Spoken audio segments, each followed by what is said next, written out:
BMG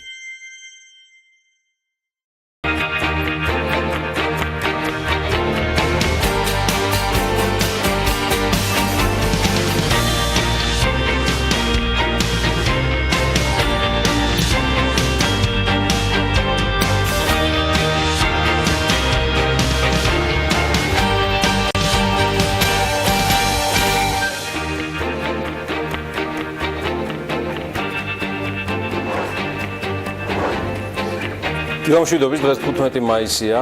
მე გიორგი ისაკაძე ვარ, მოგესალმებით. საქმიანი დილა იწყებს. საქმიანი დილა იწყება TV პირველზე, რომელსაც ბიზნეს მედია საქართველოს წარმოგიდგენთ. წინ საკმაოდ საინტერესო და დახუნძლული დღე გელით, როგორც ბიზნესის და ეკონომიკის, ასევე პოლიტიკური ინფორმაციების და სიახლეების მიმართულებით, რაზეც უკვე შესაბამისად TV პირველის საინფორმაციო სამსახური იზრუნებს. გუშინდელ პროლოგში დაგკვირდით კიდეც და ვისაუბრეთ, რომ ნახავდით სად რა, როგორ პოზიციაზე იმყოფება ჩვენი ქვეყანა სხვადასხვა რეიტინგების მიხედვით, რომელიც ჯამში განსაზღვრავს ინვესტიციების და სხვადასხვა სიკეთის გადმოდინებას. წარმოგიდგენთ თუ რა და როგორ შეიცვალა 2017 წელს. ამ რეიტინგებში საქართველოს პოზიციების მიმართულებით ეკონომიკური განვითარებისათვის ყველაზე მნიშვნელოვან 10 საერთაშორისო რეიტინგში, თუ გახსოვთ ეს რეიტინგები თავის დროზე იყო ერთგვარი საჯილდაო ქვაც.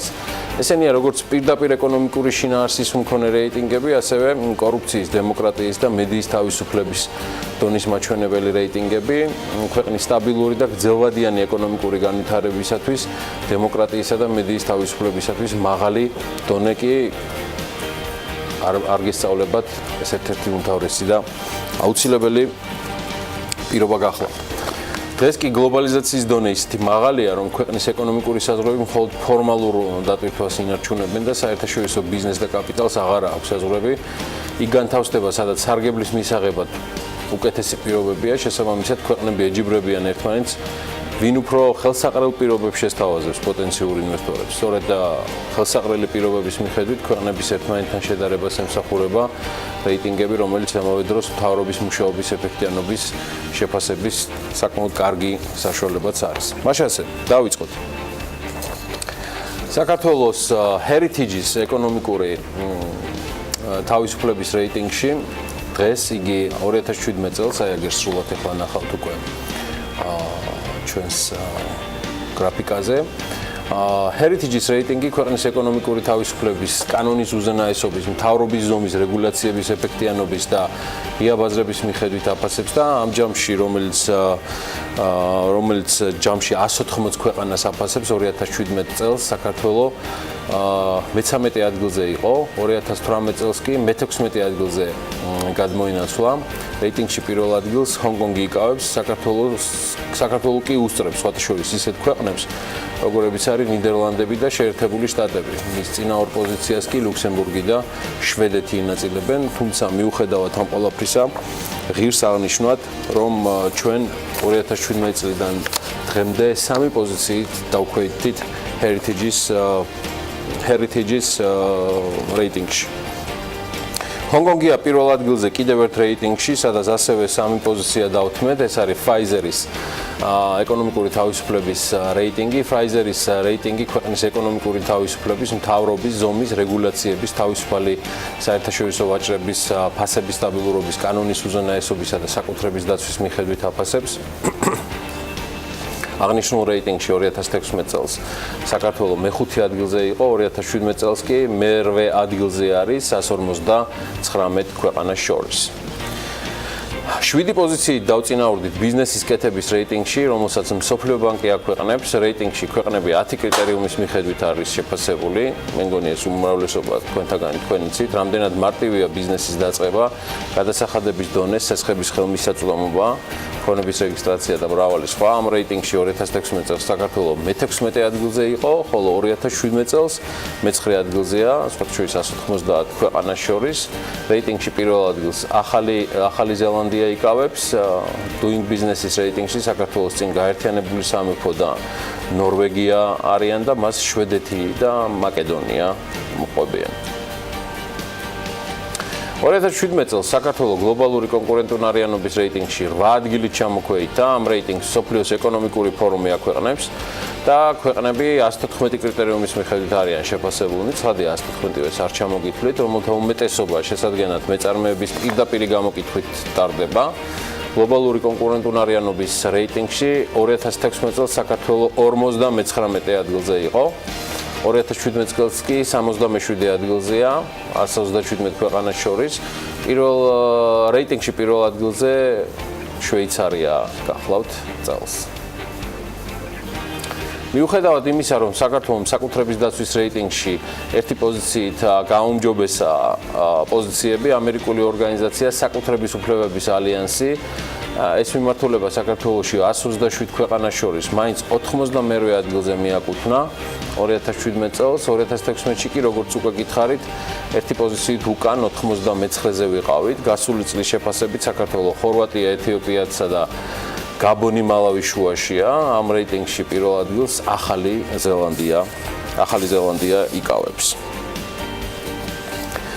საქართველო კი გლობალური ეკონომიკური გლობალიზაციის რეიტინგში, ქვეყნების გლობალიზაციის რეიტინგს შვეიცარიული ორგანიზაცია არის ასეთი ტექნოლოგიების ფედერალური ინსტიტუტი. ის აქვეყნებს პერიოდულად და ეკონომიკური გლობალიზაციის დონე საერთაშორისო ვაჭრობის უცხოური კაპიტალის მოძრაობისა და მიგრაციის მიხედვით არის განსაზღვრული. იდეაში მეტი გლობალიზაცია მეტ განვითარებას ნიშნავს და მეტი განვითარების პოტენციალსაც. 2016 წელს ჩვენ აქ მე-16 ადგილზე ვიყავით, 2017-ში კი 3 ადგილით დავქვეითით და მე-19 ადგილზე გადმოვინოსვით. რეიტინგში პირველ ადგილს სინგაპური იკავებს. საერთაშორისო გამჭვირვალობის რეიტინგში, რომელთაც კორუფციის ინდექსის აღქმა ხდება და იზომება, აქ ორი პოზიციით გაგვიარესდა რეიტინგში ჩვენი მდგომარეობა, კორუფციის აღქმის ინდექსში რეიტინგი ეს გერმანიაში დაფუძნებული ორგანიზაციის საერთაშორისო გამჭვირვალობის მიერ არის შედგენილი და როგორც აღნიშნე და მისი შედეგები 10-ზე მეტი სხვადასხვა კვლევის შედეგია.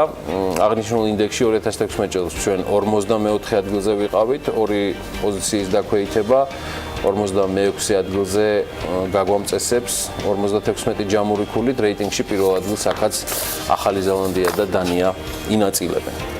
დემოკრატიის რეიტინგი მე-3 ადგილით რეიტინგში 3 ადგილით დაწინაურდა გასულ წელს საქართველო. დემოკრატიის რეიტინგს გავლენიანი ბრიტანული გამოცემა The Economist-ი აქვეყნებს. დემოკრატიის დონე საარჩევნო პროცესის, მთავრობის ფუნქციონირების, პოლიტიკის მონაწილეობისა და პოლიტიკური კულტურის მიხედვით არის განსაზღვრული. The Economist-ი რეიტინგში საქართველოს 2016 წელს 92 ადგილზე ამწესებდა, წელს კი უკაცრავად ჩარშან 2017-ში 79-ზე გადმოიყვანა. და 5.93 ესე არის ქულა დაჯამებული. საქართველოს ჰიბრიდული რეჟიმის ქვეყნების ჯგუფს მიეკუთვნება. რეიტინგში პირველ ადგილს The Economist-ის მიხედვით იკავებს ნორვეგია. ნორვეგია. და პრესის თავისუფლების რეიტინგი რეპორტიორების საზღვრების გარეშე ასევე 3 ადგილით გავიუმჯობესეთ პოზიცია. ორგანიზაცია პრესის თავისუფლების ინდექსს ექსპერტების გამოკითხვის საფუძველზე ადგენს. 180 ქვეყანას შორის რეიტინგში 2017 წელს საქართველოს 64 ადგილზე იყო. 2018 წელსაც 71-ზე გადმოინაცვლა, კი, 71. რეიტინგში პირველ ადგილს აქაც ნორვეგია იკავებს. და ბოლოს ექსპერტებისა და მკვლევარების გამოკითხვის საფუძველზე რეიტინგს ადგენს Freedom House-ი. ამ გამოკვლევით საქართველოს პრესის თავისუფლების რეიტინგში 199 ქვეყანას შორის 2016 წელს მე-100 ადგილზე იყო, ხოლო 102 ადგილზე გადმოინაცვლა 2017 წელს და რეიტინგში აქაც დაწინაურებული არის ნორვეგია. აი, ჯამში ქალბატონებო და ბატონებო, სულ ეს არის. ეს 10 რეიტინგი არის ძირითადად განსაზღვრელი ძალიან დიდი დამოკიდებულებისა და ყურადღებისა ჩვენი ქვეყნის მიმართ, რომელსაც მუდმივი ყურადღება და ზრუნვა სჭირდება. ვინ როგორ ზრუნავს მათზე და რა ხდება საქმიანების დილის განრიგში, ანუ ჩვენთან და რას ვაპირებთ დღევანდელი ეთერის განმავლობაში, მოდი ვნახოთ დღევანდელი ვიდეო ანონსი. 15 მაისს დილას საქმიანად იწყებენ გოგა მელიქიძე, ანტონიო ენრიკო ბარტოლი, თინა ლაღიძე, ნესტა ნიჟარაძე, ირინა პოპიაშვილი, მაია სიდამონიძე და მისი სტუმარი სულხან ღლონტი. დილა საქმიანია TV 1-ზე. 15 მაისს დილას საქმიანად იწყებენ გოგა მელიქიძე, ანტონიო ენრიკო ბარტოლი, თინა ლაღიძე, ირინა პოპიაშვილი, მაია სიდამონიძე და მისი სტუმარი სულხან ღლონტი. დილა საქმიანია TV 1-ზე. იდეაში მაინც რეიტინგებით გავაგრძელებთ, მაგრამ ოდნავ სახეცვლილი Standard & Poor's ქართულ საბანკო სისტემას აფასებს სარეიტინგო სააგენტო Standard & Poor's საქართველოში საბანკო სექტორში დაგეგმილ ცვლილებებს პოზიტიურად აფასებს, მათ შორის სარეიტინგო სააგენტო დადებითად აფასებს ეროვნული ბანკის მხრიდან არასაბანკო საფინანსო ინსტიტუტების სამომავლო რეგულირების საკითხს, შემოსავლების დადასტურების გარეშე სესხების გაცემის შეზღუდვას და ბანკებისთვის დამატებითი კომერციული კაპიტალის მოთხოვნას. სააგენტო წერს, რომ რეგულაციები შესაძლო რისკებს შეამცირებს, ამასთან Standard & Poor's ვარაუდობს, რომ მომდევნო 4 წელიწადში ქვეყნის შიგნით დაკრედიტება გაიზრდება და ბოლო წლების ტენდენციის მსგავსი იქნება. მონეტარულ პოლიტიკას კვლავ ზღუდავს მაღალი დოლარიზაცია, მივესალმებით ხელისუფლების ქმედებებს, რომელიც დოლარიზაციის შემცირებას ისახავს მიზნად და მიუხედავად ამისა, დეპოზიტების დოლარიზაციის მაჩვენებელი მაინც მაღალ ნიშნულზეა. 63%, აი ამას აფიქსირებს Standard & Poor's და აღნიშნავს, რომ ქვეყნის საბანკო სისტემა ძლიერია და მიუხედავად ლარის მკვეთრი გაუფასურებისა, გარკვეული წლების განმავლობაში უმოქმედო სესხების წილი მაინც 7-8%-ის ფარგლებში იყო და სავალუტო ფონდის მეთოდოლოგიით 2018 წლის დასაწყისში მსგავსი სესხების მოცულობა კიდევ დამატებით 2.4%-ით არის შემცირებული. ამას წერს საკმაოდ გავლენიანი სააგენტო Standard & Poor's. ბიზნესის განწყობის ინდექსი 2018 წლის მეორე კვარტალში გაიზარდა და თითქმის 40 პუნქტი შეადგინა. ეს 8.3 პუნქტით აღემატება წინა კვარტლის მაჩვენებელს. აი ესეთის კვლევებზე არის საუბარი, რომლის მიხედვითაც გაუმჯობესებული ბიზნესის განწყობა ქვეყანაში ეკონომიკური პროცესის გააქტიურებას ეხმიანება. გაუმჯობესება ფიქსირდება თითქმის ყველა სექტორში, აი მაგალითად მრეწველობის სექტორმა ყველაზე დადებითად შეაფასა როგორც მიმდინარე საქმიანობა, ისე მოლოდინები და მიმდინარე მდგომარეობის ინდექსი, რომელიც გასული 3 თვის ბიზნესის მდგომარეობას გვიჩვენებს. 2018 წლის მეორე კვარტალში 6.9 პუნქტით არის გაზრდილი, როგორც გითხარით, გასაყიდი ფასების მოლოდინების ინდექსი მცირედით არის გაზრდილი, თუმცა ის კვლავ მაღალია და გასული წლის მოლოდინებთან შედარებით. მშენებლობის სექტორი მომდევნო კვარტალში ფასების ზრდას მოელის, რაც მშენებლობის სექტორში დამატებით რეგულაციებთან გახლავთ დაკავშირებული. საქართველოს გავლით ევროპაში გაზის ტრანსპორტირებისთვის შექმნილი სამხრეთის გაზის დერეფნის პირველი ეტაპის გახსნის თარიღი ცნობილია.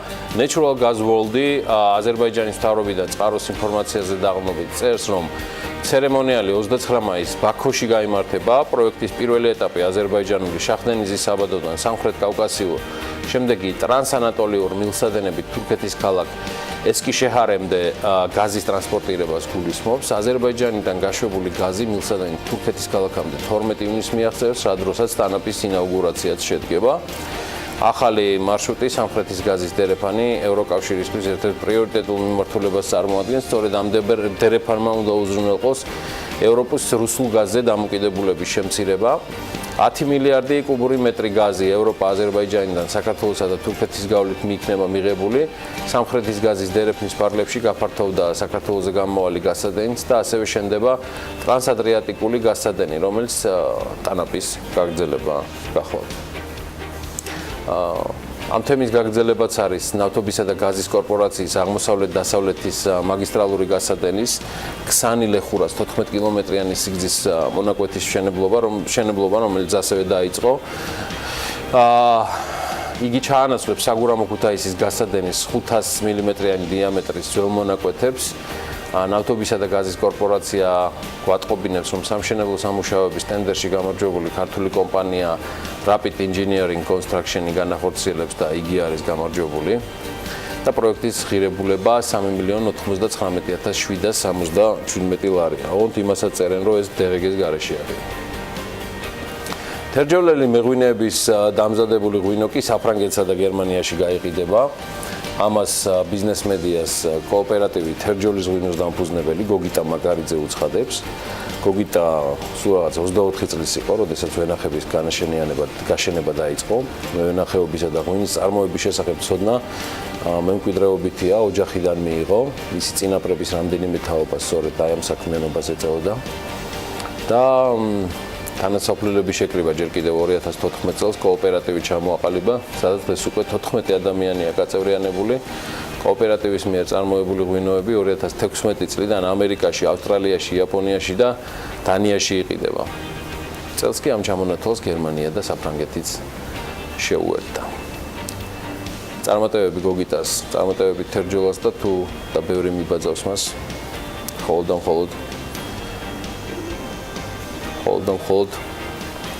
წარმატებულები იქნებით, დავრჩებოდით ახლა დიდი სიამოვნებით თერჯოლაში, მაგრამ თბილისის ბიზნესის ამბებზე უნდა გადმოვინაცვლოთ. და თბილისის სიახლეები გვიხმობს, აეროპორტის გზაზე სამშენებლო სამუშაოები იწყება, მე ამ საპროექტო დოკუმენტაციის შედგენაზე ტენდერი გამოაცხადა, რომელშიც სხვა არქიტექტურული და გეგმარებითი ელემენტების გარდა ადაპტირებული სივრცეების მოწყობაც გაიწერება. პროექტის ფარგლებში ჯორჯ ბუშის ქუჩიდან კახეთის გზატკეცილზე ევროპის ქუჩამდე 18 კილომეტრიანი ბეტონის გზა გაკეთდება. გამოიცვლება სანიაღვრე ქსელი, ტროტუარები, ბორდიურები, დაგეგმილი ბუჩქოვანი მცენარეების და ხეების შემოფარგლაზეც ფიქრობენ და ამისთვის ჯერ საპროექტო დოკუმენტაცია მოსამზადებელი, რაშიც 100,000 ლარი დაიხარჯება. სხვათა შორის BMG-ს ცნობით შავი ფერის საზაფხულო კეპებში, ჩვეულებრივ კეპებზეა საუბარი, მერია კიდევ 5,000 ლარის დახარჯვას გეგმავს. თბილისის მერია 500 წელს საზაფხულო კეპს ყიდულობს, რაშიც მიმდინარე წლის ბიუჯეტიდან 5,425 ლარი დაიხარჯება. სატენდერო პირობების თანახმად შავი ფერის კეპები მერიის უსაფრთხოების სამსახურის თანამშრომლებს დაურიგდებათ. ქუდი კოტონის უნდა იყოს და წინა მხარეს თბილისის მუნიციპალიტეტის ლოგო უნდა იყოს ამოქარგული. ეს არ არის ყველაფერი. თურქული კომპანია საგანგებო სიტუაციების მართვის სააგენტოს დავების საბჭოში უჩივის და სატენდერო გადაწყვეტილების გაუქმებას მოითხოვს. სერპანტინის საჩივარი შეტყობების სააგენტოს დავების საბჭომ ასევე ნაწილობრივ დააკმაყოფილა და გურჯაანის მუნიციპალიტეტს საკუთარი გადაწყვეტილების გადასინჯვაც დაავალა. ტურიზმის სამსაინფორმაციო ცენტრში, თბილისში, გორსა და მცხეთაში ვირტუალური რეალობის აპარატები დაითმევა. სხვათა Facebook-ის ირგვლივ მიმდინარე სკანდალის შემდეგ სოციალური ქსელის დამფუძნებლის მარკ ცუკერბერგის ქონება 13 მილიარდი დოლარით გაიზარდა. 27 მარტიდან დღემდე Facebook-ის აქციების ფასი 23%-ით არის გაზრდილი. თავად ცუკერბერგი აქციების 16%-ს ფლობს და Forbes-ის ვერსიით მისი ღირებულება 74 მილიარდ დოლარს აჭარბებს. ამჟამად ცუკერბერგი პლანეტის ყველაზე მდიდარი ადამიანების სიაში მეხუთე ადგილს იკავებს. და თავად Facebook-ის საბაზრო კაპიტალიზაცია კი მთელი 90 მილიარდით არის გაზრდილი. კარგი, რა ხდება უკვე საქართველოში? ამას ანა ლაპიაშვილი გვეტყვის, ანა დილამშვიდობის და წარმატებულ ეთერს გისურვებ. დილამშვიდობის გიორგი, მივესალმებით ჩვენს მაყურებელს და სულ რამდენიმე წამში უკვე ბიზნეს სიახლეებში ეთერში.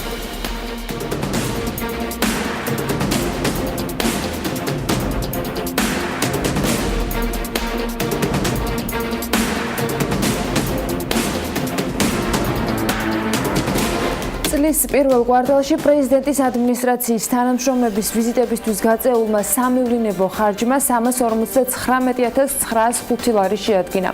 აქედან ქვეყნის შიგნით ვიზიტებისათვის 10,065 ლარი დაიხარჯა, ხოლო საზღვარგარეთ ვიზიტებისათვის 359,840 ლარი. გასულ წელს პრეზიდენტის ადმინისტრაცია მივლინებებზე ჯამში 442,503 ლარი დახარჯა. თურქული კომპანია საგანგებო სიტუაციების მართვის სააგენტოს დავების საბჭოში უჩივის და სატენდერო გადაწყვეტილების გაუქმებას მოითხოვს. საუბარია 8,200,000 ლარის ღირებულების ტენდერზე, რომლის ფარგლებშიც უწყება 19 ერთეული მაღალი გამოვლობის სახანძრო მანქანის შეძენას გეგმავს. თურქული კომპანიის კატმერსაიკლერის სატენდერო კომისიამ დისკვალიფიკაცია მისცა, რასაც მოსარჩელი არ ეთანხმება. თურქული მხარე თავის მხრივ ამტკიცებს, რომ სახანძრო მანქანის მოდელის ბეჭდვისას გამორჩენილია ციფრი 0 და მოდელის MAN TGM 1833 ნაცვლად უნდა ეწეროს MAN TGM 18330. დისკვალიფიკაციის ოქროში კი აღნიშნულია, რომ სახანძრო ავტოსატრანსპორტო საშუალების მოდელი MAN TGM 1833-4-ზე და მოდელი MAN TGM 18330 არსებითად განსხვავდება ერთმანეთისაგან. ამას კომპანიის სარჩელში ვკითხულობთ, თუმცა თურქული მხარისთვის გაურკვეველია, როგორ აღმოაჩინა სატენდერო კომისიამ მოდელებს შორის არსებითი განსხვავება, როცა ავტომანქანის ასეთი მოდელი ბუნებაში საერთოდ არ არსებობს. კომპანია მოითხოვს, რომ მათ დოკუმენტაციის დაზუსტების საშუალება მიეცეთ, რადგან ერთი ციფრის დამატებით ავტომანქანის მოდელი და მისი მახასიათებლები არ იცვლება. თამარ ჯანყარაშვილის კუთვნილი კომპანია სერპანტინის საჩივარიკი შესყიდვების სააგენტოს დავების საბჭომ ნაწილობრივ დააკმაყოფილა და გურჯაანის მუნიციპალიტეტს საკუთარი გადაწყვეტილების გადასინჯვა დაავალა, თუმცა სერპანტინი დისკვალიფიკაციის გადაწყვეტილების გაუქმებას ითხოვდა. საუბარია საგზაო სამუშაოებზე გამოცხადებულ ორ ტენდერზე, რომლის ჯამური ღირებულებაც 1.300.000 ლარში ადგენს. კომპანიის დისკვალიფიკაციის მიზეზი ორივე შემთხვევაში ხარჯ-თაღრიცხვის დასკანერებისას ფურცლის მარჯვენა არეში ჩამოჭრა გახდა. რის შედეგადაც განფასების ჯამი აღარ იკითხებოდა. მუნიციპალიტეტმა კი ჩათვალა, რომ დოკუმენტაციის დაზუსტება მის არსებით ცვლილებას გამოიწვევდა, მისი უფლებაც თვითმმართველობის ორგანოს არ ჰქონდა. მიზეზს არ ეთანხმება სერპანტინი. ყველა განფასების ერთეულის ფასები გარკვევით ჩანს ხარჯ-თაღრიცხვაში და შესაბამისი ნამრავლებიც. არ ჩანს მხოლოდ ჯამი და ისიც მხოლოდ გარკვეულ ფურცლებზე. შესაბამისად მიგვაჩნია, რომ ხარჯ-თაღრიცხვის დაზუსტება არანაირად არ გამოიწვევდა ტექნიკური დოკუმენტაციის არსებით ცვლილებას. ამბობს კომპანია საჩივარში.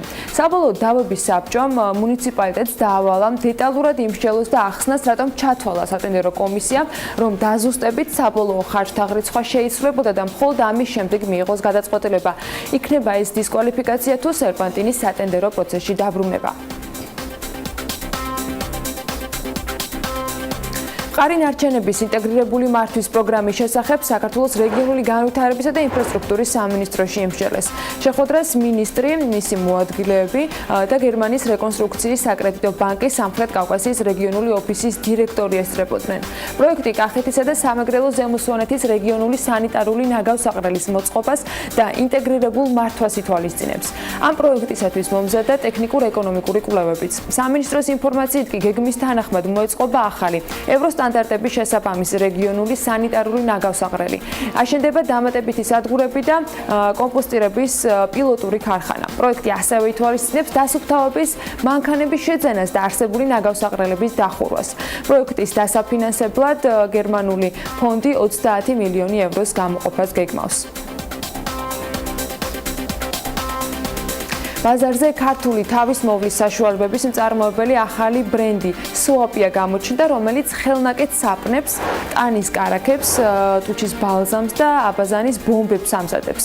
სუაპიამ ერთი თვეა, რაც ონლაინ გაყიდვები დაიწყო და ქართულ მომხმარებელს როგორც ნატურალური შემადგენლობის, ისე ინდივიდუალური ვიზუალის პროდუქციას წარმოუდგენს. ბრენდის დამფუძნებელმა BMG-სთან აღნიშნა, რომ სამომავლოდ სტარტაპი გეგმავს, რომ ასორტიმენტი კიდევ უფრო გააფართოვოს. ასევე კომპანიაში აღნიშნავენ, რომ თბილისის სხვადასხვა მაღაზიებში შესვლასაც აპირებენ და პროდუქციის საქართველოს რეგიონებში და საზღვარგარეთ გატანას. აეროპორტის გზის რეაბილიტაციის ფარგლებში კი შეზღუდული შესაძლებლობის მქონე პირებისათვის ადაპტირებული გადასასვლელები და ტროტუარები უნდა მოეწყოს. მერიამ საპროექტო დოკუმენტაციის შედგენაზე ტენდერი გამოაცხადა, რომელშიც სხვა არქიტექტურული და გეგმარებითი ელემენტების გარდა ადაპტირებული სივრცეების მოწყობაც გაიწერება. პროექტის ფარგლებში ჯორჯ ბუშის ქუჩიდან კახეთის გზატკეცილზე ევროპის ქუჩამდე 18 კილომეტრიანი ბეტონის გზა გაკეთდება, გამოიცვლება სანიაღურე ქსელი, ტროტუარები, ბორდიურები და ასე შემდეგ. დაგეგმილია ასევე ხეების შემოფარგლად. საპროექტო დოკუმენტაციის მომზადებაზე კი 120.000 ლარის დახარჯვა მოხდება. ტურიზმის 3 საინფორმაციო ცენტრი თბილისში, გორსა და მცხეთაში ვირტუალური რეალობის აპარატებით აღიჭურება. ცენტრების ვიზიტორები ამ აპარატების საშუალებით 100-მდე ტურისტული ობიექტების სფერულ ვიდეო გამოსახულებებს ნახავენ. პროექტის ავტორები იმედოვნებენ, რომ მისი საშუალებით უცხოელ ტურისტებს ამ ობიექტების რეალურად მონახულების სურვილი გაუჩნდებათ. ტურიზმის ადმინისტრაცია პროექტში 65.000 ლარის დახარჯვას გეგმავს. ეგრეთ წოდებული VRX ბოქსები ტენდერის გარეშე გამარტივებული შესყიდვის წესით არის შეძენილი. მოტივი სახელმწიფოებრივი და საზოგადოებრივი ღონისძიების შეუფერხებლად ჩატარება იყო. ადმინისტრაციაში თავის მხრივ განმარტავენ, რომ იმ შემთხვევაში თუ კი შეყიდვა ტენდერით მოხდება, ტურისტული სეზონის ფარგლებში მათი მონტაჟი დაგვიანდება, რაც პროექტის ეფექტურობას შეამცირებს. პროექტის სიახლეს წარმოადგენს ქართული ბაზრისთვის. პირველად მისი ნახვა საზღვარგარეთ გამართულ საერთაშორისო გამოფენაზე მოხდა, სადაც ადმინისტრაცია ყოველწლიურად საქართველოს ტურისტულ პოტენციალს წარადგენს. აპლიკაციამ და სერვისს ტურიზმმა კი დიდი მოწონება დაიმსახურა და აქედან გამომდინარე მიზანშეწონილად არის ჩათვლილი დაუყოვნებლივ ტურისტული სეზონის აქტიურ ფაზაში შესვლამდე მისი ადაპტაცია კონკრეტულ ლოკაციებზე. აღნიშნულია ტურიზმის ადმინისტრაციის დასაბუთებაში, რომელიც შესყიდვების სააგენტოს ვებგვერდზე გამოქვეყნდა.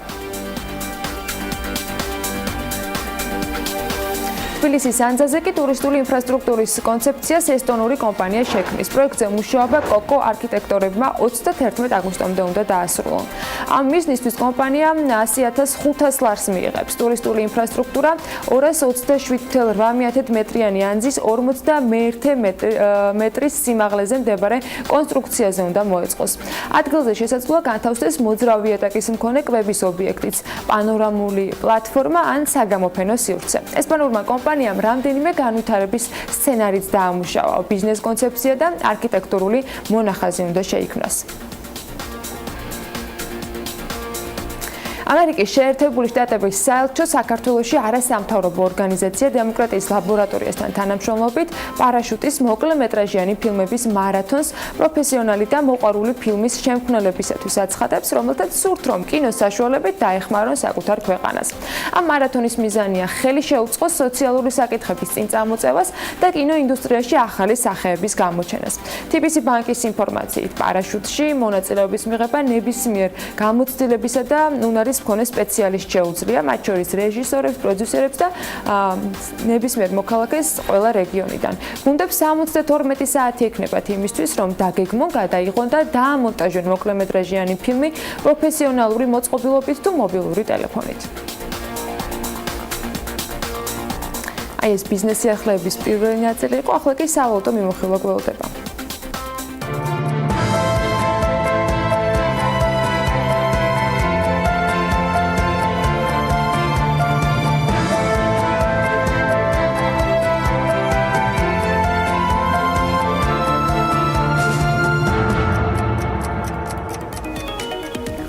ლარი დოლართან მიმართებაში 2.54-ია, ევრო 2 ლარად და 92 თეთრად ფასობს, თურქული ლირა 56 თეთრი, ჩემი ბატონო, ფუნტ სტერლინგი 3 ლარი და 32 თეთრი.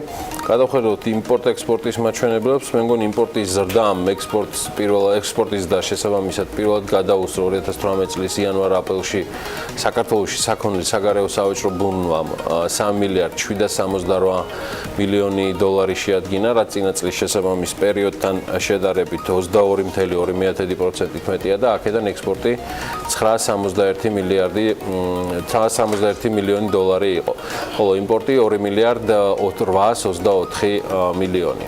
სტატისტიკის სამსახურის წინასწარი მონაცემებით უარყოფითმა სავაჭრო ბალანსმა 2018 წლის იანვარ-აპრილში 1.863 მილიარდი დოლარი შეადგინა და საგარეო სავაჭრო ბრუნვა, რაც საგარეო სავაჭრო ბრუნვის 59.2%-ია.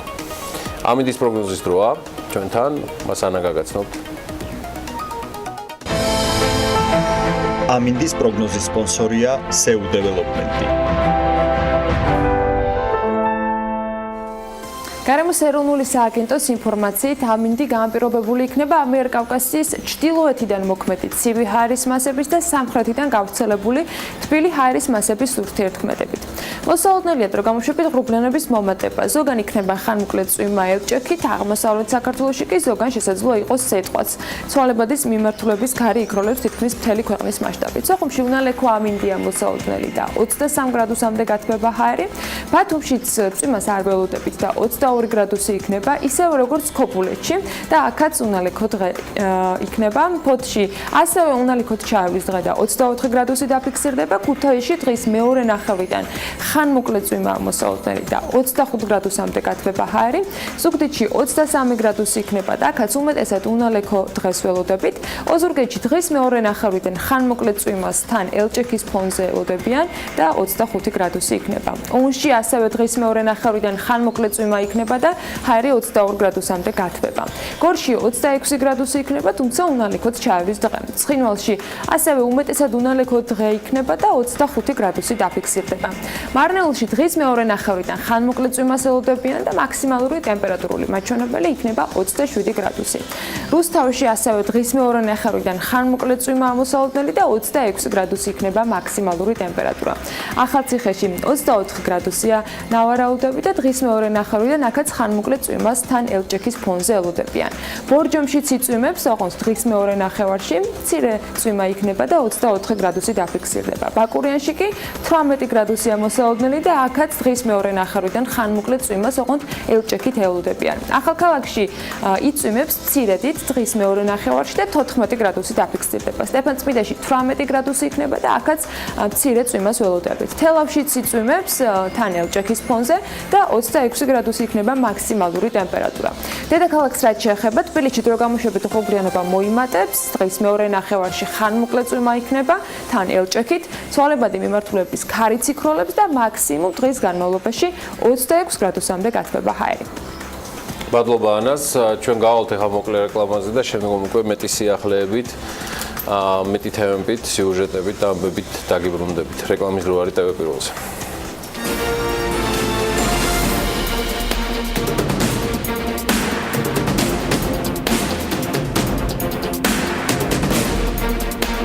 მთავრობის მიერ შექმნილი საგარანტიო ფონდი კი სავარაუდოდ ექსპორტის საკრედიტო სააგენტოს ჩაანაცვლებს, რომელიც საპარტნიორო ფონდის ბაზაზე უნდა შექმნილიყო. საგარანტიო ფონდის დეტალებზე ეკონომიკის მინისტრმა დიმიტრი ქუმსიშვილმა რამდენიმე დღის წინ ისაუბრა. პირველი ვიცე-პრემიერი ასევე ამბობს, რომ ფონდი მცირე და საშუალო ბიზნესს დაეხმარება ცესხის აღების დროს. რომ მათ წარადგინონ შესაბამისი უზრუნველყოფა. ფონდში თანამონაწილეები იქნებიან სახელმწიფო, კომერციული ბანკები, საერთაშორისო საფინანსო ინსტიტუტები, ეს არის სავარაუდო მოდელი, რადგან ფონდის დიზაინი ბოლომდე ჯერ ჩამოყალიბებული არ არის, თუმცა სამაგალითო პრაქტიკიდან სწორედ მეზობელი თურქეთის გამოცდილება დასახელდა. ნახოთ, მოდი ახლა ელინე კვანჭილაშვილის ძალიან საინტერესო სიუჟეტი ამ თემაზე და შემდგომ უკვე გადავალთ კიდევ ერთ თემაზე, რომელსაც ანაწარმოგიგებთ. მცირე და საშუალო ბიზნესი ერთგვარად ისევ პროტექციონისტული პოლიტიკის სამიზნე ხდება. ფინანსთა მინისტრის ინიციატივების შემდეგ ამ ბიზნეს სეგმენტის დაცვის სურვილი უკვე ეკონომიკის მინისტრს, პირველ ვიცე-პრემიერს დიმიტრი ქუმსიშვილსაც გაუჩნდა. ის თურქეთთან მჭიდრო თანამშრომლობით აპირებს საქართველოში მცირე და საშუალო ბიზნესს, ისეთივე სახელმწიფო გარანტიების შეუქმნას, როგორც ეს მეზობელ ქვეყანაშია გავრცელებული. თავისი შინაარსით საკრედიტო საგარანტიო მექანიზმი, რომელზეც ჩვენ დღეს ვსაუბრობდით, არის საგარანტიო ფონდი, რომელიც კომერციულ ბანკებს უგარანტირებს მცირე და საშუალო ბიზნესის მიერ აღებული სესხების უკან დაბრუნებას. რა თქმა უნდა, აქ მრავალი კრიტერიუმია ჩართული და შესაბამისად ხდება შეფასება მთლიანად პორტფელის. თუმცა ჩვენ ღრმად ვართ დარწმუნებული, რომ სწორედ ეს არის ის მექანიზმი და ის რეფორმა, რომელმაც კიდევ ერთი სტიმული უნდა მისცეს მცირე და საშუალო ბიზნესის განვითარებას ჩვენ ქვეყანაში. ინიციატივა ჯერ მხოლოდ დამუშავების ეტაპზეა. შესაბამისად, მთავარ კითხვაზე პასუხი ან არ გვაქვს, ან მხოლოდ სამუშაო მონახაზია ცნობილი. კერძოდ კონკრეტულად რა იქნება ფონდის კაპიტალიზაციის მთავარი წყარო, როგორი იქნება მართვისა და ადმინისტრირების სტრუქტურა, რა პირობებით გაიცემა გარანტია, როგორია თანამონაწილეობის პარიტეტები. ამ კითხვებზე პასუხი ჯერ მხოლოდ გლობალური მაგალითების განზოგადების საფუძველზე შეგვიძლია ვეძიოთ. მსოფლიო პრაქტიკა კი საგარანტიო ფონდის 4 მთავარ ტიპს იცნობს. ესენია: სახელმწიფო სქემები, სადაც წამყვანი როლი აქვს საჯარო სექტორს და სახელმწიფო სუბსიდირებას; კორპორატიული ფონდები, სადაც წამყვანი როლი აქვს კერძო სექტორს, მაგალითად ბანკებს ან სავაჭრო პალატებს; საერთაშორისო სქემები, სადაც წამყვანი როლი აქვს ბილატერალურ ან მულტილატერალურ ინიციატივებს მთავრობასთან და არასამთავრობო სექტორთან ერთად, რაც ასევე მოიაზრებს საერთაშორისო დონორების ჩართულობასაც და ერთობლივი საგარანტიო ასოციაციები, სადაც წამყვანი როლი აქვს იმ დარგის მოთამაშეებს, რომლებსაც რთულად ან საერთოდ ვერ მიუწოდებათ ხელი კრედიტზე. შესაბამისად, ფონდების ან ასოციაციების ფორმით ერთიანდებიან და ფონდსაც ძირითადად საწევრო შენატანებით ავსებენ, თუმცა ხშირ შემთხვევაში მათ სახელმწიფო ასევე ეხმარება სუბსიდიითაც. რაც შეეხება კონკრეტულად თურქეთს, ის სახელმწიფო სქემას ეყრდნობა, რაც იმას ნიშნავს, რომ ამ ფონდის გარანტიებს ზურგს ძირითადად სახელმწიფო ხაზინა უმაგრებს. 2017 წლის მონაცემებით გაცემული გარანტია 201 მილიარდ ლირას ან 58 მილიარდ ამერიკულ დოლარზე მეტ შეადგენს. 310,000 მეწარმიდან, ვინც ფონდის დახმარებით ცესხები აითვისა 75% მცირე და საშუალო ბიზნეს სუბიექტია. სტატისტიკის კიდევ უფრო დეტალური ანალიზი აჩვენებს, რომ მთლიანი კაპიტალის 56% ახალი ბიზნესების დაფინანსებისკენ იყო მიმართული. თურქეთის მთავრობის მთავარი არგუმენტი ის არის, რომ რადგან გარანტორი სრულად ან ნაწილობრივ ფარავს ბანკის ცეცხლს იმ შემთხვევაში, თუ ცეცხლებელი ამას ვეღარ ახერხებს, ფინანსური შუამავლის რისკი მინიმუმამდე დადის, რაც იმას ნიშნავს, რომ ეკონომიკა უფრო სწრაფად უნდა გაიზარდოს. მორგან სტენლის შეფასებით, თურქეთისათვის ეს ეფექტი დაახლოებით მთლიანი შიდა პროდუქტის 1%-ული პუნქტის ფარგლებში იქნება. თუმცა ჩვენს მიერ მოძიებული ინფორმაციისა და სტატისტიკის საფუძველზე მსოფლიო ბანკი, OECD-ის კვლევები, ასევე ადგილობრივი და საერთაშორისო მედიის, მათ შორის ბლუმბერგისა და როიტერის მასალები ნათლად აჩვენებს, რომ რეფორმას შეიძლება საკმაოდ არასასიამოვნო გვერდითი ეფექტებიც ჰქონდეს.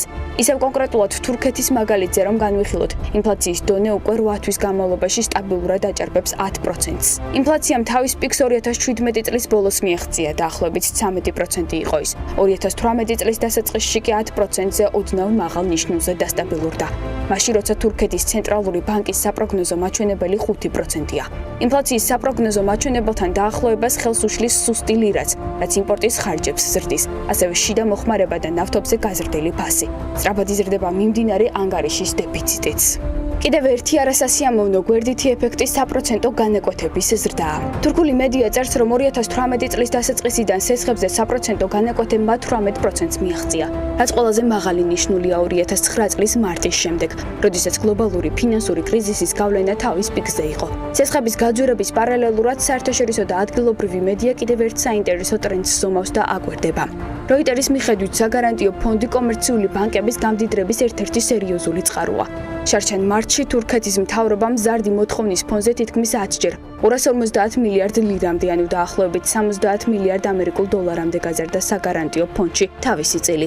შედეგად სქემაში ჩართული მსესხებელი ბანკების მოგება საშუალოდ 55%-ით გაიზარდა. თურქეთის საბანკო მარეგულირებლის მონაცემებით 2017 წლის პირველ კვარტალში ყველა თურქული ბანკის წმინდა მოგებამ 13.5 მილიარდი ლირა შეადგინა, ანუ დაახლოებით 7 მილიარდ ამერიკულ დოლარს მიაღწია, რაც 65%-იან ზრდას ნიშნავს.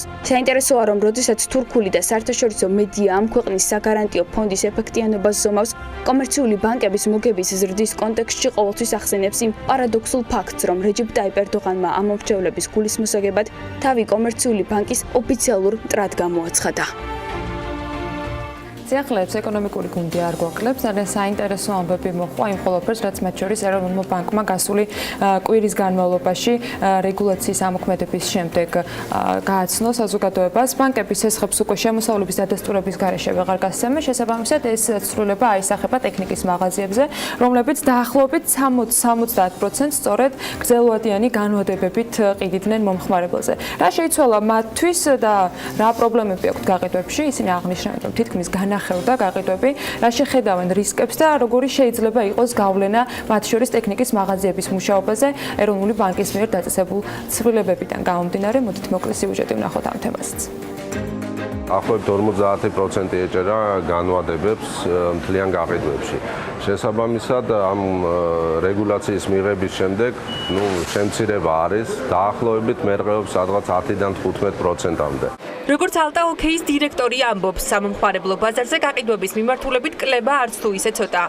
მაღაზიები, რომლებიც ტექნიკას ძირითადად საბანკო განვადების გზით ყიდნენ, მნიშვნელოვანი ფინანსური რესურსი დაკარგეს. ბიზნესი ამ ეტაპზე საფასო პოლიტიკის ცვლილებას არ განიხილავს, თუმცა უკვე დაიწყეს მუშაობა ახალ სტრატეგიაზე, თუ რა გზით შეიძლება არსებული რთული სიტუაციიდან გამოსვლა. დაახლოებით სადაც 30-35%-ზე არის ამჟამად განვადება მთლიან გაყიდვებში და შესაბამისად ეს აისახა ზოგადად გაყიდვებზეც დაახლოებით სადღაც 10%-მდე შემცირებული გვაქვს. მუშაობთ იგივე საფინანსო ინსტიტუტებთან, ბანკებთან, რომ რაღაც ერთობლივად რაღაც გამოსავალი ვნახოთ სიტუაციიდან. ალტა ოკეის მსგავსად გაყიდვები შემცირებულია iPhone Plus-შიც. კომპანიის გაყიდვების მენეჯერი ამბობს, რომ მათთან საბანკო განვადებით დაახლოებით პროდუქციის 60% იყიდებოდა, თუმცა უკვე ერთი კვირაა რეგულაციების ძალაში შესვლის შემდეგ კომპანიის გაყიდვები თითქმის განახევრდა. დაკლებული არის უარი ბანკების მიერ განვადების შევსების დროს. ეს რაოდენობა, რაც ჩვენ დავითვალეთ, არის დაახლოებით 30%-ით შემცირებული. არ იყო მზად ამისთვის ბიზნესი. ჩვენ მუშაობთ სტრატეგიისთვის, ალტერნატიულ ალტერნატიული სტრატეგიისთვის როგორ შეიძლება გამოვიდეთ ამ მდგომარეობიდან, ასევე მე როგორც ვიცი, ბანკებიც მუშაობენ სტრატეგიაზე, თუ როგორ შეიძლება გავაგრძელოთ მუშაობა, იმიტომ რომ ამ ტიპით ეხლა რა მდგომარეობითაც მუშაობთ, ეს არ არის კარგი მდგომარეობა ბიზნესთვის. ბუნებრივია, რომ რეალიზაციაზე, წინაკვირის რეალიზაციაზე ამ ყველაფერმა ასე თუ ისე ზეგავლენა მოახდინა. თუმცა კომპანიაში მაინც თავს ვიკავებთ ამ ყველაფრის ნაადრევად შეფასებაში, იმიტომ რომ შედეგი უფრო გრძელვადიან პერსპექტივაში გამოჩნდება. მოლოდინი ჩვენ მაინც პოზიტიური გვაქვს, გამომდინარე იქედან, რომ ინტენსიურად მუშაობთ ახალი ბაზრების ათვისებაზე. სწორედ ეს მოგცემს იმის საშუალებას, რომ თუ რამენაირად ჩვენს ფინანსურ მაჩვენებლებში რამე შეიცვლება, ახალი ბაზრებიდან მიღებული შემოსავლები ამ ყველაფერს დააკომპენსირებს. ბანკები და საზოგადოების ხელმძღვანელი ამბობს, რომ ის რაზეც ბიზნესი საუბრობს, მოსალოდნელიც იყო. შედეგი კი რაც დადგება სამომხმარებლო ბაზარზე, ფასების კორექტირება და უმუშევართა რაოდენობის ზრდა იქნება, რაც ეკონომიკაზე დადებით გავლენას ვერ მოახდენს. როდესაც ბიზნესი დაკარგავს შემოსავლებს, იცეცდება თქვა ან ფასების გაზრდას, ან სამწუხაროდ თანამშრომლების შემცირებას, ხარჯები უნდა შეამციროს, ხო?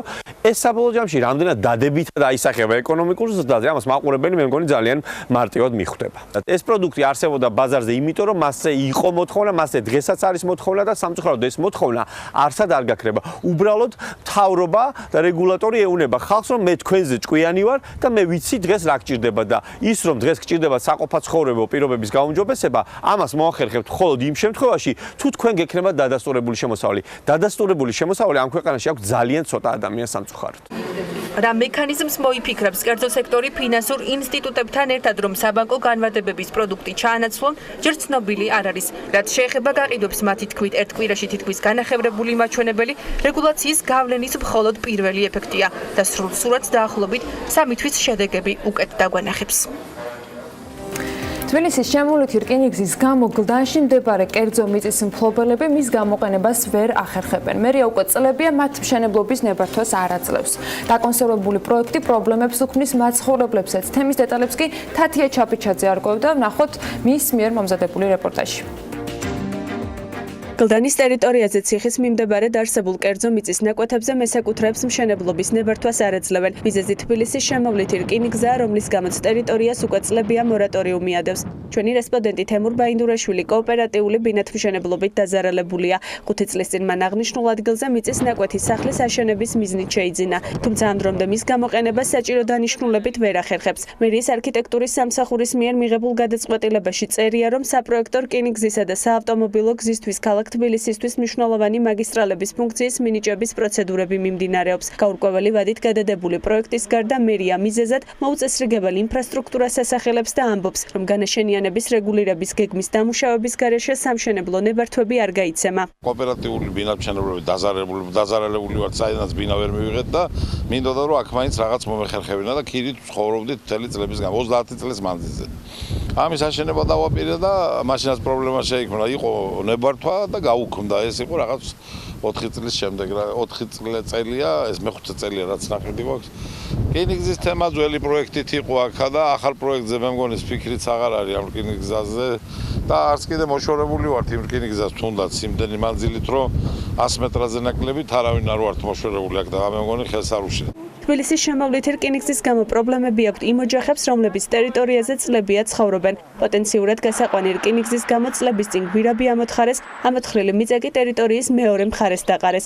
მაცხოვრებლები ყვებიან, რომ წვიმის დროს სახლები მიწით ევსებათ, გზაზე გადაადგილება კი ფაქტობრივად შეუძლებელი ხდება. აი ეს მიწა ჩამოდის გვირაბის დათხრის დროს დამოტანილი მიწა არის, ეს ჩამოდის წვიმის დროს. და გვაწובה ის სახლებში, აი ეს რასაც ხედავთ, ეს წვიმის დროს ჩამოტანილი მიწებია. რაც უმთავრესია ჩადის გზაზე, რომელიც ტალახდება ძალიან რაღაცა ფუყე მიწა არის, არ ჩერდება რო დადლეს ერთ ადგილას. და ტალახდება რა ძალიან ცუდ პირობებში ვართ, ესე ვთქვით. სახლებში გვარდება, ჩამოდის და მე ვევართ ლაფატებით და ხვეტავთ ათლეტით. მერიას პრობლემით დაინტერესებითა და მათი გადაჭრის თხოვნით ადგილობრივებმა არაერთხელ მიმართეს. თუმცა როგორც ისინი ჩვენთან საუბრისას ყვებიან, ამ დრომდე არც ერთი პრობლემა არ მოგვარებულა. პრობლემების ჩამონათვალ შორის ტრანსპორტის, გზისა და საკანალიზაციო ქსელის მოწყობა შედის. არ არის გზა, არ არის წყალი, გარე განათება არ გვაქვს. რამდენი ხანია რაც 2 წელი. მოგონიათ მერიასთან კონტაქტში რაღაც გეოგრაფია. კი, გავაკეთებ და არაკეთებენ. აღნიშნულ საკითხზე კომენტარისთვის საქმიანი დილა მერიას რამდენჯერმე დაუკავშირდა, თუმცა არც ერთ თემაზე მათ სატელევიზიო კომენტარის გაკეთება არ ისურვეს. რაც შეეხება საქართველოს რკინიგზას თბილისის შემოვლითი რკინიგზის პროექტის შესახებ კომპანიაში დამატებით ინფორმაციას არ ფლობენ. კომპანიის საზოგადოებასთან ურთიერთობის სამსახურის ხელმძღვანელის ინფორმაციით საკითხზე მთავრობის საბოლოო გადაწყვეტილებას ელოდებიან. აი ასეთი ამბები გვაქვს საქართველოსთან. ახლა კი უცხოეთში ვინაცვლებთ, პოლონეთის პარლამენტარებმა საკუთარი ხელფასის 20%-ით შემცირებას მოაწერეს ხელი. კალიფორნიის მშპ-მ კი დიდი ბრიტანეთის მთლიან შიდა პროდუქტს გაუსწრო. რუსეთის ამბები იცი? რა ხდება? რუსეთს აქვს ახალი დღის წესრიგი, რომ უნდა გადაუსწროს კალიფორნიის ეკონომიკას. კი. კალიფორნია, რომელიც მსოფლიოში ნომერ 4 ეკონომიკაა, ცალკე აღებული ამ შტატისა. მას შემდეგ, რაც რუსეთის პრეზიდენტის ვლადიმერ პუტინის ინაუგურაცია შედგა და მან ყველასთვის გასაკვირვად და მთელი მსოფლიო გაოცებული იყო, რომ კვლავ დიმიტრი მედვედევი დაასახელა, შოკირებული იყო ამ სიახლით, დიმიტრი მედვედევი დაასახელა პრემიერ-მინისტრად ეკონომიკური გუნდის ახალი ამოცანაა და ეკონომიკური გუნდი რუსეთის ჯერჯერობით ჩამოყალიბებული არ არის.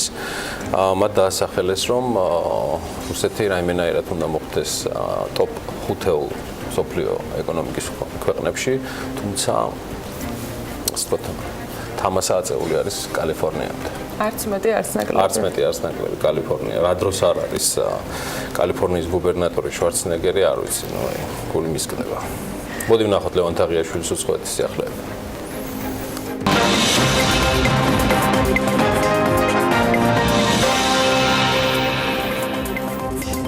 ამერიკის პოსტის სერვისმა 2018 წლის პირველ კვარტალში 1.3 მილიარდ დოლარზე მეტი იზარალა.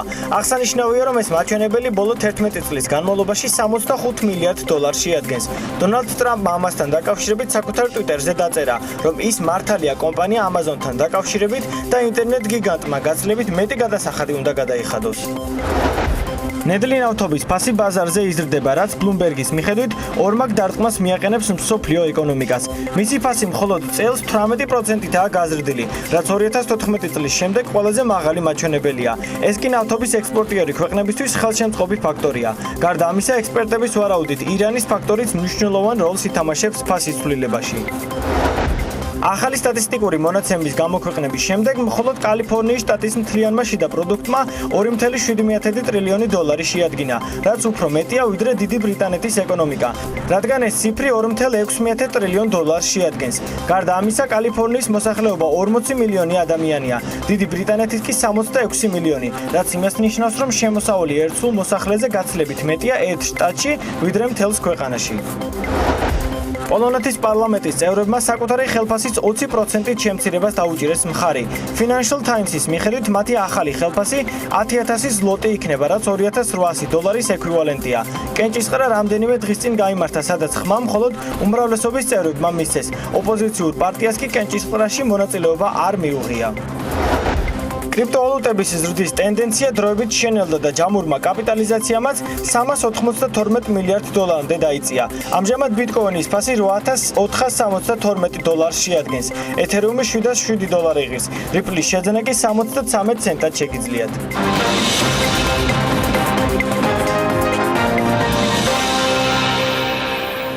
ბიტკოინის ფასზე პრინციპში მუდმივად გვაქვს ინფორმაციები, მაგრამ ბლოკჩეინთან დაკავშირებით ბევრი ძალიან საინტერესო სიახლეა, იმიტომ რომ აღმოჩნდა, რომ საქართველოს მიბაძა ძალიან ბევრმა ქვეყანამ და ხა უკვე სახელმწიფო კონკრეტულ გეგმას წერს იმასთან დაკავშირებით, რამდენად დახარჯონ ნიდერლანდებში მაგალითად, კიდევ რამდენიმე ქვეყანაში, რამდენად დახარჯონ ბლოკჩეინ სისტემის შესაქმნელად, იმისათვის რომ მთავრობის სტრუქტურები სრულად გადაეწყონ ამ. ხა ახალი ტრენდი არის ბლოკჩეინიდან გამომდინარე, რომელიც მის ასე ვთქვათ უფრო მეტ ეფექტურად გამოყენებაზე არის ორიენტირებული.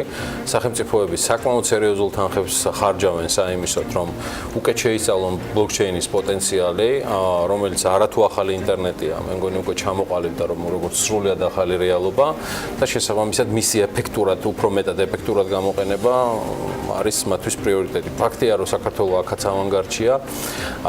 საჯარო რეესტრის, იუსტიციის სამინისტროს საჯარო რეესტრის, ბითვირის და სხვების საქმიანობა ამ თემასთან დაკავშირებით ნამდვილად სამაგალითო ხდება და ეს არაერთხელ აღნიშნულა საერთაშორისო კონფერენციაზე, მათ შორის, რომელზეც ბლოკჩეინ სისტემებთან დაკავშირებით მსჯელობდნენ, საქართველოს აღინიშნა როგორც მისაბაძი მაგალითი და ძალიან საინტერესო გამოხმაურება მოხდა Twitter-ზე სხვათა შორის, თანდათან ამ პლატფორმასაც ითვისებს საქართველოსთან სიახლეები და ძალიან მნიშვნელოვანი იყო, რომ ამასთან დაკავშირებით ბევრი დადებითი იყო, მით უმეტეს რომ კონფერენცია მთელი 3 საათის განმავლობაში მიმდინარეობდა, მაგრამ საქართველოსთან დაკავშირებით თავად ბითვირი ჯგუფმა დატვიტა ამ საკითხზე და მნიშვნელოვანი იყო საქართველოს ხსენებაც, მე მგონი, როცა ასეთ ინოვაციურ მოდელებზე საუბრობდნენ. ფაქტია, რომ ბოლო წლების ინოვაციებიდან გამომდინარე, მთავარი თემა, რითაც ჩვენ ვიყავით წარმოდგენილნი, სწორედ ეს გახდათ და სწორედ ეს თემა იყო ჩვენი ჩართულობა ბლოკჩეინში და ასე ვთქვათ, სხვადასხვა იქნებოდა ეს რეესტრის რეფორმა თუ სხვა მიმართულებები, იდეაში ამით პოზიციონირებდით, ძირითადად ბოლო ხნის განმავლობაში. და მე მგონი დაემატება უახლოეს მომავალში ემერკოინის ის ცვლილება, რომელზეც საუბრობთ გასულ კვირაში. ამასთან დაკავშირებით ალბათ უკვე რემიურ უმაშვილთან ერთად, ჩვენს თანაზამყართან ერთად მივყვებით ამ თემას. თუმცა მე ასევე დიდი იმედს გამოვთქვავ, რომ სახელმწიფო აგრესიულად გააგრძელებს მთელ იმ რეფორმებს, რომელიც იგივე იუსტიციის სამინისტროს რეესტრში იყო დაწყებული და ძალიან კარგად ამოქოქილი ჯერ კიდევ პაპუნა უგრეხელიძის დროს და ეს ყველაფერი გაგრძელდება საიმისოთ, რომ შემდეგი ეტაპი იქნება ეს smart კონტრაქტები თუ სხვა გაგრძელდეს, რადგან სექტორი აითვისებს კიდევ უფრო აქტიურად. კერძო სექტორი თავის თავს მიხედავს. კარგი, მოდი ჩვენ ვნახოთ კიდევ რა გველის საინტერესო და მნიშვნელოვანი დღეს საქმიან დილაში, ვიდრე რეკლამაზე გავალთ და შემდგომ უკვე ბიზნესის და ეკონომიკის კიდევ დამატებით სიახლეები. 15 მაისს დილას საქმიანად იწყებენ გოგა მელიქიძე, ანტონიო ენრიკო ბარტოლი, თინა ლაღიძე, ნესტა ნიჟარაძე, ირინა პოპიაშვილი, მაია სიდამონიძე და მისი სტუმარი სულხან ღლონტი. დილა საქმიანია ტევ პირველზე.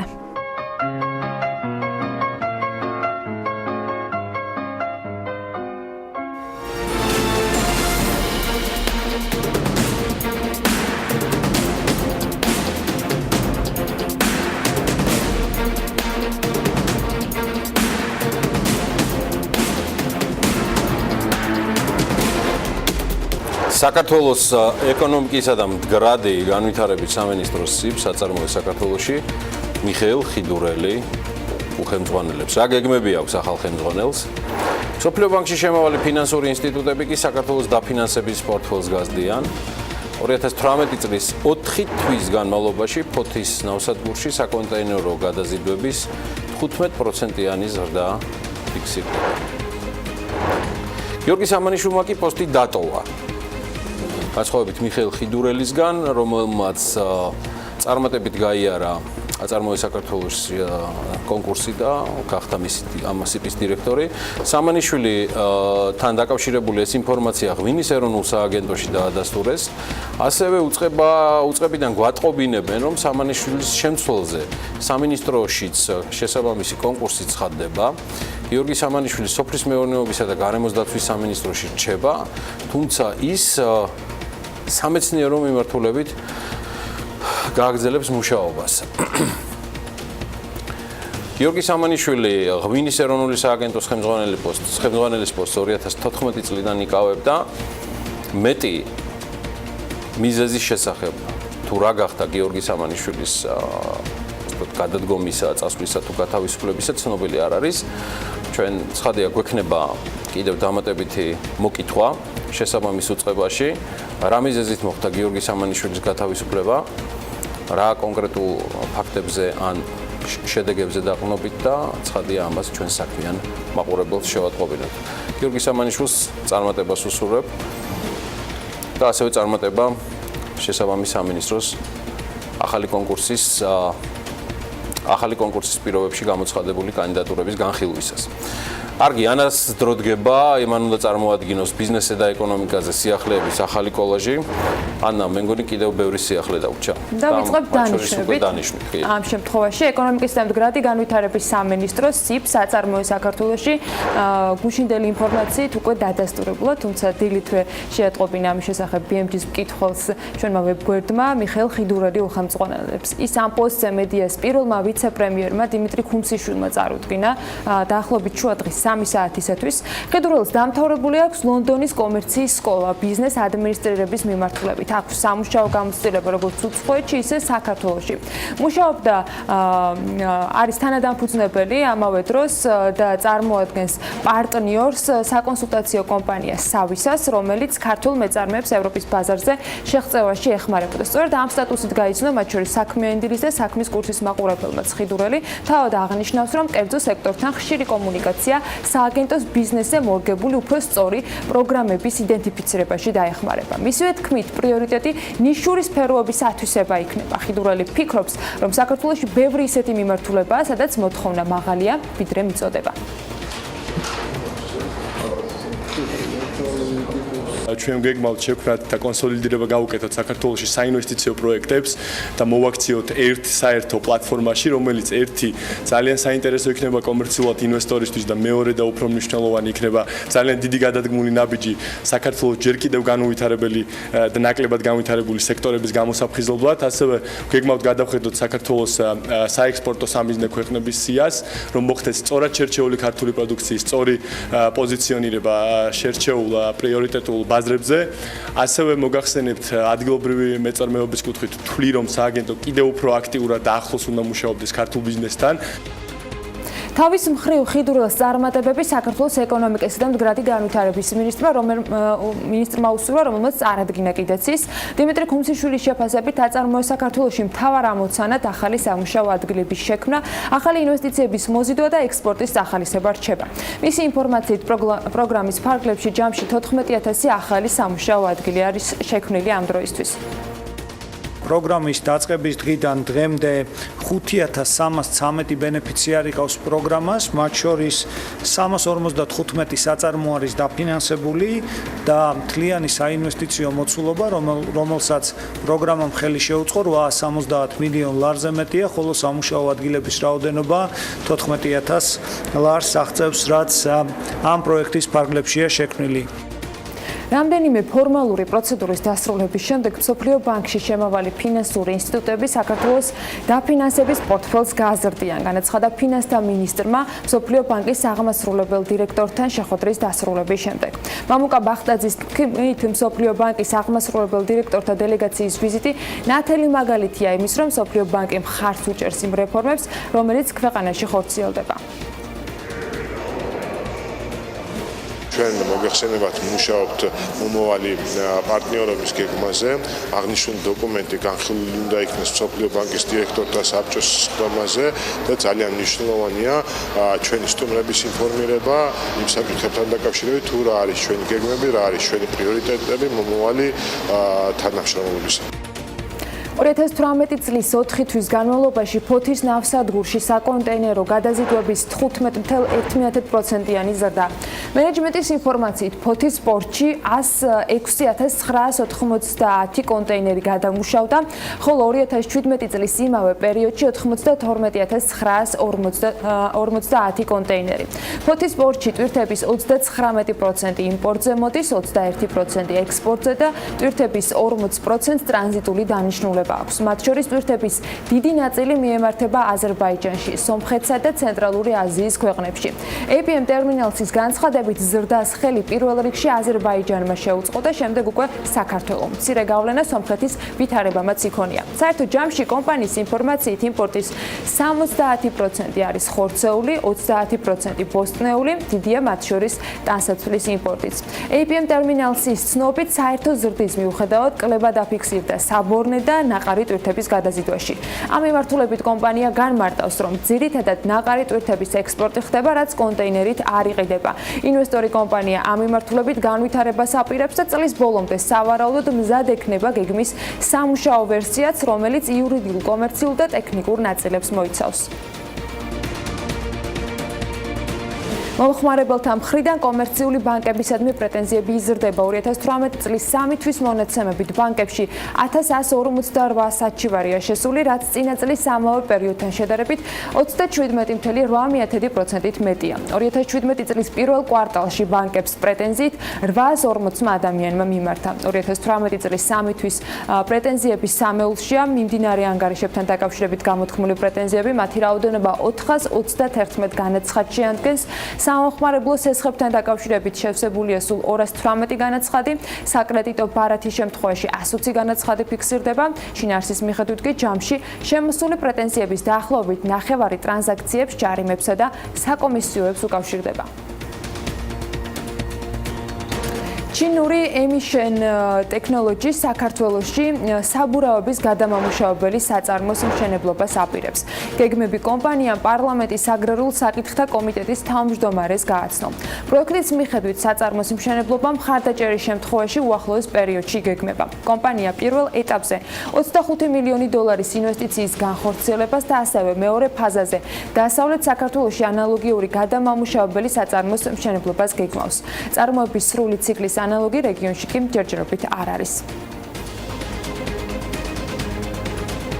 საარსებო შემწეობის მიმღებთა რაოდენობა ერთ წელიწადში 6.2%-ით გაიზარდა. კერძოდ, სოციალური მომსახურების სააგენტოს მონაცემებით 2018 წლის აპრილში წინა წლის ანალოგიურ პერიოდთან შედარებით რაოდენობა 26,427 ადამიანით არის გაზრდილი. სტატისტიკური მონაცემებით 2017 წლის აპრილში საარსებო შემწეობის მიმღებთა რიცხვი 425,111 შეადგენდა. 2018 წლის აპრილში კი 451,528. თავისთავად გაიზარდა იმ ოჯახების რაოდენობაც, რომლებიც საარსებო შემწეობას იღებენ. 2017 წლის ապრილში ასეთი ოჯახების რაოდენობა 122,578-ს უტოლდებოდა, წელს კი 130,750-ია. საუდის არაბეთი საქართველოს უმაღლესი სასწავლებლების აღიარებული უნივერსიტეტების სიაში შეტანას განეხილავს. არაბეთში საქართველოს საელჩოს ცნობით საკითხზე შეხვედრა სამეფოს განათლების მინისტრის პირველ მოადგილესთან შედგა. საუბარი ძირითადად განათლების სფეროში ორმხრივი თანამშრომლობის განვითარების პერსპექტივებს შეეხებოდა. ბოლო პერიოდში პერმანენტულად იზრდება საქართველოში სწავლის გაგრძელებით დაინტერესებულთა რიცხვი, როგორც საუდის არაბეთის, ასევე სამეფოში მცხოვრების სხვა ქვეყნების მოქალაქეების მხრიდან. აქედან გამომდინარე, საუდური დეტალურად შეისწავლის ამ საკითხს და არ გამორიცხავს განათლების სამინისტროს სპეციალური დელეგაციის ვიზიტის განხორციელებას საქართველოში. სამომავლო თანამშრომლობის კონკრეტული მიმართულების დასახვის მიზნით, ნათქვამია საელჩოს მიერ გავრცელებულ ინფორმაციაში. გერმანიის ბუნების დაცვის კავშირი სასამართლოსგან გადაწყვეტილების მიღების დაჩქარებას ცდილობს, რათა არ დაუშვან ჩრდილოეთის ნაკადი ორის მშენებლობის დაწყება გრაიფსვალდის ყურეში. ამის შესახებ ინფორმაციას გერმანული ტელეკომპანია NDR ავრცელებს. ნაბუსარჩელი გრაიფსვალდის უმაღლესმა ადმინისტრაციულმა სასამართლომ მარტის დასაწყისში მიიღო, რომელიც ქალაქ შტრაზლუნდის სამთო უწყების გადაწყვეტილების გასაჩივრებას გულისხმობს. უწყებამ ამ გადაწყვეტილებით ჩრდილოეთის ნაკადი ორის გერმანიის ტერიტორიულ წყლებში მშენებლობას მხარი დაუჭირა. ნაბუში კი შიშობენ, რომ სასამართლო გადაწყვეტილებას მშენებლობის დაწყების შემდეგ გამოიტანს, რომლებიც როგორც ორგანიზაციაში ამტკიცებენ 15 მაისი გეგმება და მნიშვნელოვან ეკოლოგიურ ზიანს მოუტანს რეგიონის გარემოს. თავად ქალაქში სამთო უწყებამ რუსული გასადენის მშენებლობას იანვარში მწვანე შუქი აუნთო. აპრილის დასაწყისში კი პროექტზე თანხმობა ფინეთმაც გამოაქვეყნა. გაზპრომი დანარჩენი ნებართვების მიღებას შვედეთისგან, რუსეთისგან და დანიისგან წლის პირველ ნახევარშივე ვარაუდობს. პროექტი ჩრდილოეთის ნაკადი 2 რუსეთის სანაპიროდან გერმანიის ნაპირამდე ბალტიის ზღვის ფსკერზე 2 გასადენი მილის გაყვანას გულისხმობს, რომლის გამტარუნარიანობა წელიწადში 55 მილიარდ კუბურ მეტრ გაზს შეადგენს. Apple-ის საკრედიტო ბარათს Goldman Sachs-თან ერთად გამოუშვებს. Wall Street Journal-ი ავრცელებს ინფორმაციას, რომ ბარათი 2019 წლის დასაწყისშივე იქნება ხელმისაწვდომი. ბარათის ბრენდირებაზე IT კომპანიაც და საინვესტიციო ბანკიც შეთანხმებულები არიან და ის Apple Pay-ის სახელით იქნება შეთავაზებული მომხმარებლებისათვის. კომპანიებში ვარაუდობენ, რომ ამ ბარათით ორივე მხარე იხეირებს. კერძოდ, Apple-ის შეფერხებები აქვს iPhone-ის გაყიდვებზე, რადგან Apple Pay-ზე გადასვლა არ მიმდინარეობს სასურველი ტემპით. თავის მხრივ Goldman Sachs-ი აპირებს, რომ გააქტიურდეს საცალო დაკრედიტების მიმართულებით და ამით ერთგვარად დააკომპენსიროს ზარალი, რომელიც ფასიანი ქაღალდებით ვაჭრობისას და დაკრედიტებისას მიიღო. შეგახსენებთ, რომ აქამდე Apple თანამშრომლობდა Berkeley-სთან და სწორედ მის ადგილმონაცვლედ ასახელებს Wall Street Journal-ის წყარო Goldman Sachs.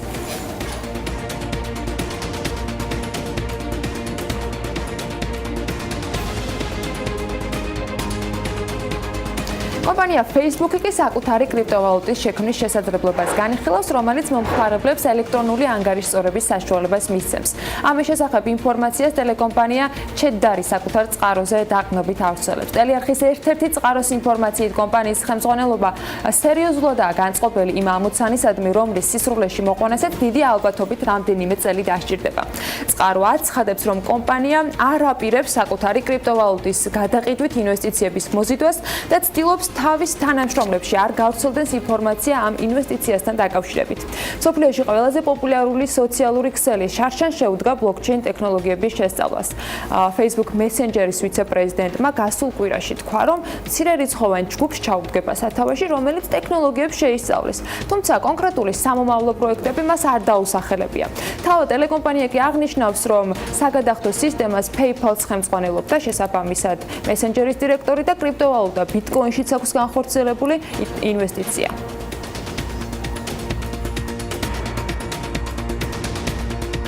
ვირტუალური რეალობა უფრო ინტერაქციული და ფიზიკური ხდება მთელი მსოფლიოს მასშტაბით. ახალ ტექნოლოგიებს მაყურებელი საკუთარი სახლიდან ახალ სამყაროში გადახავს.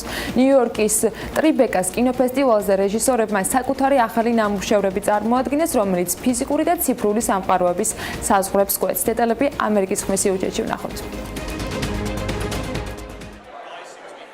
ვირტუალური რეალობის მოყვარულებს იზიდავს ის, რომ მათ მყისიარად ახალ სამყაროში შეუძლიათ აღმოჩნდნენ. ტრიბეკას კინოფესტივალზე მარტინ ალაიასმა და ნიკო კასავეკიამ მათი ნამუშევარი ბალტსკარი წარმოადგინეს, რომელშიც ორი გოგონა 70-იანი წლების ნიუ-იორკში პანკ-როკის სამყაროში მოგზაურობს. 70-იანების ბოლოს ნიუ-იორკი იყო ადგილი, სადაც რაღაცა დიდი იბადებოდა და რაღაცა ქრებოდა. დისკო და როკი კვდებოდა, მაშინ როცა პოპ მუსიკა პოპულარობას იძენდა. ამ ვირტუალური რეალობის ფილმში სახანძრო კიბერრეჟისორებმა იდეა კინოს კლასიკიდან აიღეს. ეს ჰიჩკოკის ფილმის ფანჯარა ეზოს მხარეს ახალი ნეო ვარიანტია, რომლის მეშვეობითაც თქვენ ბრუკლინში კრაუნ ჰაითში ამოყოფთ თავს, სადაც დანაშაული მოხდა და შეგიძლიათ 7 პარალელურ ისტორიას მიადევნოთ თვალი. მაშინ, როდესაც ეს ნამუშევრები კინომატოგრაფიის შესაძლო მომავლის დემონსტრაციას ახდენენ, სხვა ფილმები მაყურებელს თავარ როლს თავაზობენ. გმირს შეუძლია სირიაში მოგახვედროთ, შეგიძლიათ ქუჩაში იაროთ და შეეხოთ კიდეც იმ ნივთებს, რაც თქვენს წინაა. როდესაც ადამიანები აცნობიერებენ, რომ შეუძლიათ ნაბიჯი გადადგან, დაეყრდნონ ნივთებს, შეეხონ კედლებს, ეს ძალიან შთამბეჭდავი განცდაა. ეს ჩემთვის ახალი ფორმატის დაბადებაა. ამბობს რეჟისორი, რომლის ნამუშევარიც საბავშვო ზღაპრის, ჯეკი და აყლაყუ და ახალი ვერსია. ამ ვარიანტში მაყურებელს შეუძლია მსახიობებთან ინტერაქციაში შევიდეს. ერთ-ერთი მსახიობი მათ ნივთს აწვდის, მაგალითად სკამს და შენ გიკვირს, რომ შეგიძლია სკამი აიღო და დაჯდე. ეს იწვევს ემოციას, ვა, მე ვირტუალურ რეალობაში წარმოდგენილ ნივთს შემიძლია ჩამოვჯდე. ახალი ფორმატის ვირტუალურ რეალობას მისაღები ოთახიდან ახალ უცნობ გარემოში გადაყავხარ. მასთან მიჩვევას დრო სჭირდება. ზოგს მოძრაობა უჭერს, რაიმეს შეხება ან პასუხის გაცემა, ისინი კი გეკითხებიან, რატომ არ ლაპარაკობ. რეჟისორები ფიქრობენ, რომ მსგავს გამოცდილებასა და გარემოზე დაფუძნებული ნამუშევრები კინოს მომავალია. ხელოვნება ტექნოლოგიას უსწრებს პირველად და სწორედ ეს არის აღმაფრთოვანებელი. ჩვენ წინ უნდა წავიდეთ, რათა მოვახერხოთ მსგავსი ისტორიების უფრო ფართო აუდიტორიისთვის ჩვენება. რეჟისორები მომავალს იმედით უყურებენ. ეს რეჟისორის ოცნებაა, შეისწავლო ახალი განზომილება, რომელსაც განსაზღვრული ენა არ აქვს. ეს სრულიად აუთვისებელი სფეროა. რაც უფრო წინ მიიწევ, მით უფრო მეტ აღმოჩენას აკეთებ და სულ წინ მიიწევ.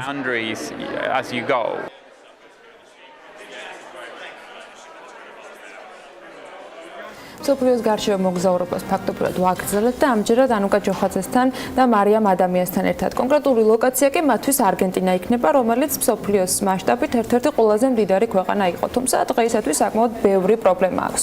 რამ შექმნა ეს პრობლემები, რა იყო ის ძირითადი შეცდომები ეკონომიკაში და არა მხოლოდ, რომელმაც არგენტინა დღეს ამ ზღვრამდე მიიყვანა, როგორც ის დღეს არის, სწორედ ანუკა და მარიამი გვეტყვიან დილა მშვიდობის მოგესალმებით და გისმენთ.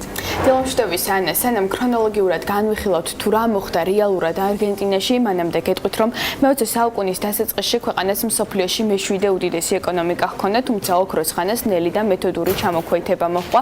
მემარცხენე პოპულიზმი და სამხედრო რეჟიმები საბოლოოდ 2001 წელს დეფლოტით დაგვირგვინდა და ქვეყანა, რომელსაც შეეძლო გამოეყენებინა არსებული ბუნებრივი რესურსი, რომლითაც შეიძლება ითქვას, რომ ნამდვილად დახუნძულულია, ესარგებლა ნაყოფიერი მიწებით, კლიმატით, ხელსაყრელი გეოგრაფიული მდგომარეობითა თუ და მსოფლიოს ლიდერ ქვეყნად ქცეულიყო 21 საუკუნეში, მთლიანი შიდა პროდუქტის მაჩვენებლით მე-3 ათეულში გადაინაცვლა. კორუფცია, ინფლაცია, რეგულარული ეკონომიკური კრიზისები, ძლიერი დამოკიდებულება უცხოურ ინვესტიციებზე და დეფლოტი. ეს იმ პრობლემების მცირე და არასრული ჩამონათვალია, რომლებსაც არგენტინა უკვე ბოლო 100 წელია ებრძვის. მას ასე უსარგებლოდ ჩავლილ 1 საუკუნეზე უნდა მოგიყვეთ. მიმოხილვა ოქროს ხანით მინა დაიწყო, რომელიც მე-20 საუკუნით და 1913 წლით თარიღდება, როდესაც არგენტინის ეკონომიკური მაჩვენებლები საფრანგეთისა და გერმანიისას უტოლდებოდა და უკან იტოვებდა ისეთ ქვეყნებს, როგორიც არის მაგალითად იტალია და ესპანეთი. ამ წარმატების მიზეზი კი მარტივი იყო. პირველ რიგში მის საკუთრებაში იყო თავისუფალი ნაყოფიერი მიწების შეუზღუდავი რაოდენობა. მეორე მხრივ კი მოსახლეობაში განათლების დონე საკმაოდ მაღალი იყო და ეს განაპირობებდა სოფლის მეურნეობის განვითარებასა და იმ დროისთვის არსებული წამყვანი ტექნოლოგიების ეფექტიან გამოყენებას. არგენტინის განვითარებული ეკონომიკა და პერსპექტივები იმ დროისთვის მილიონობით იმიგრანტს იზიდავდა.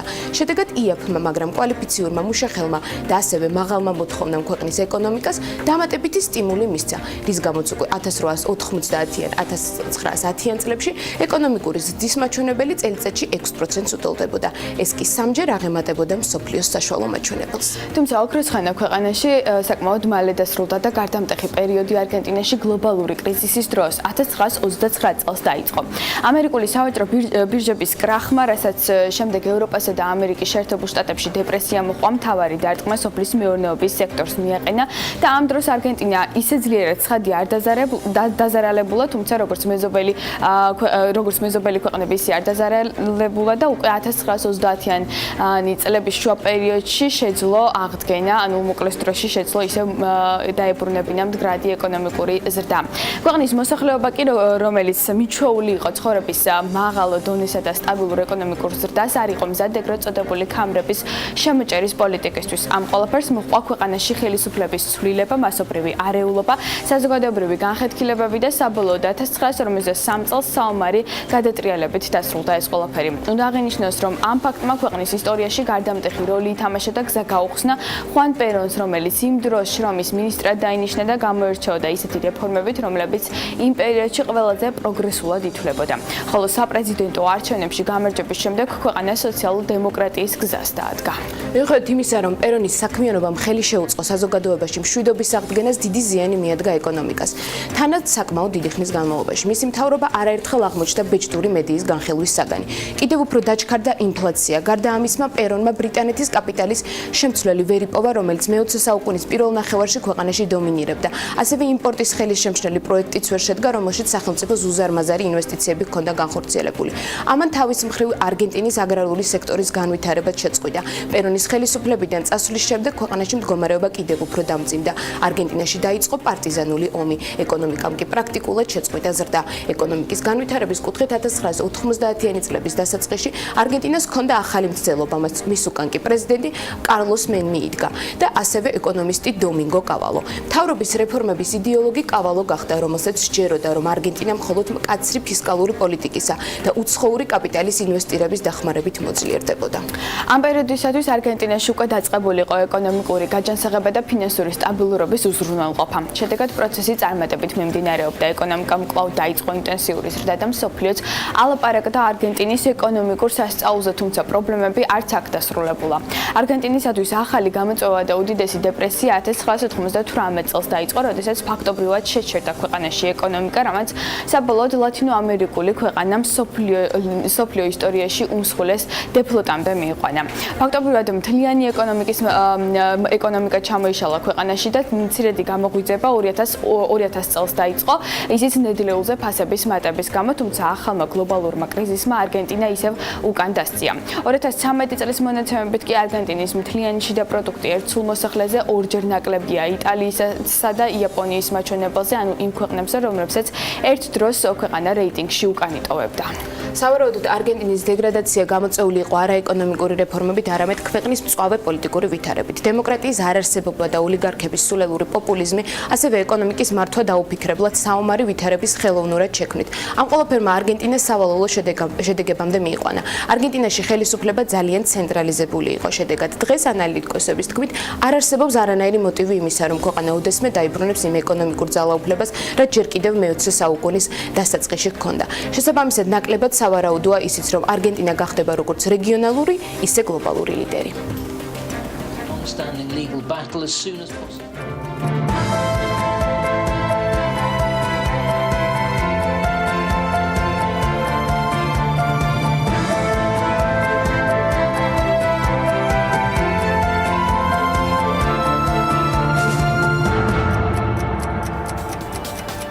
მადლობა მარიამ ადამიანს და ანუკა ჯოხაძეს საინტერესო მიმოხილვისათვის. ახლა კი ვინაცვლებთ უკვე გალტენ ტაგარტის ოფისში გლობალური ფინანსური ბაზარი მიმდინარე კვირაში შეერთებულ შტატებში საცალო გაყიდვების სტატისტიკაზეა ფოკუსირებული, რომელიც პირდაპირ ზემოქმედებს ინფლაციის მაჩვენებელზე. ეს კი ის კრიტერიუმია, რომელიც შტატების ფედრეზერვისათვის ყველაზე მეტად არის საყურადღებო, როცა დოლარის საპროცენტო განაკვეთთან დაკავშირებით გადაწყვეტილებას იღებენ.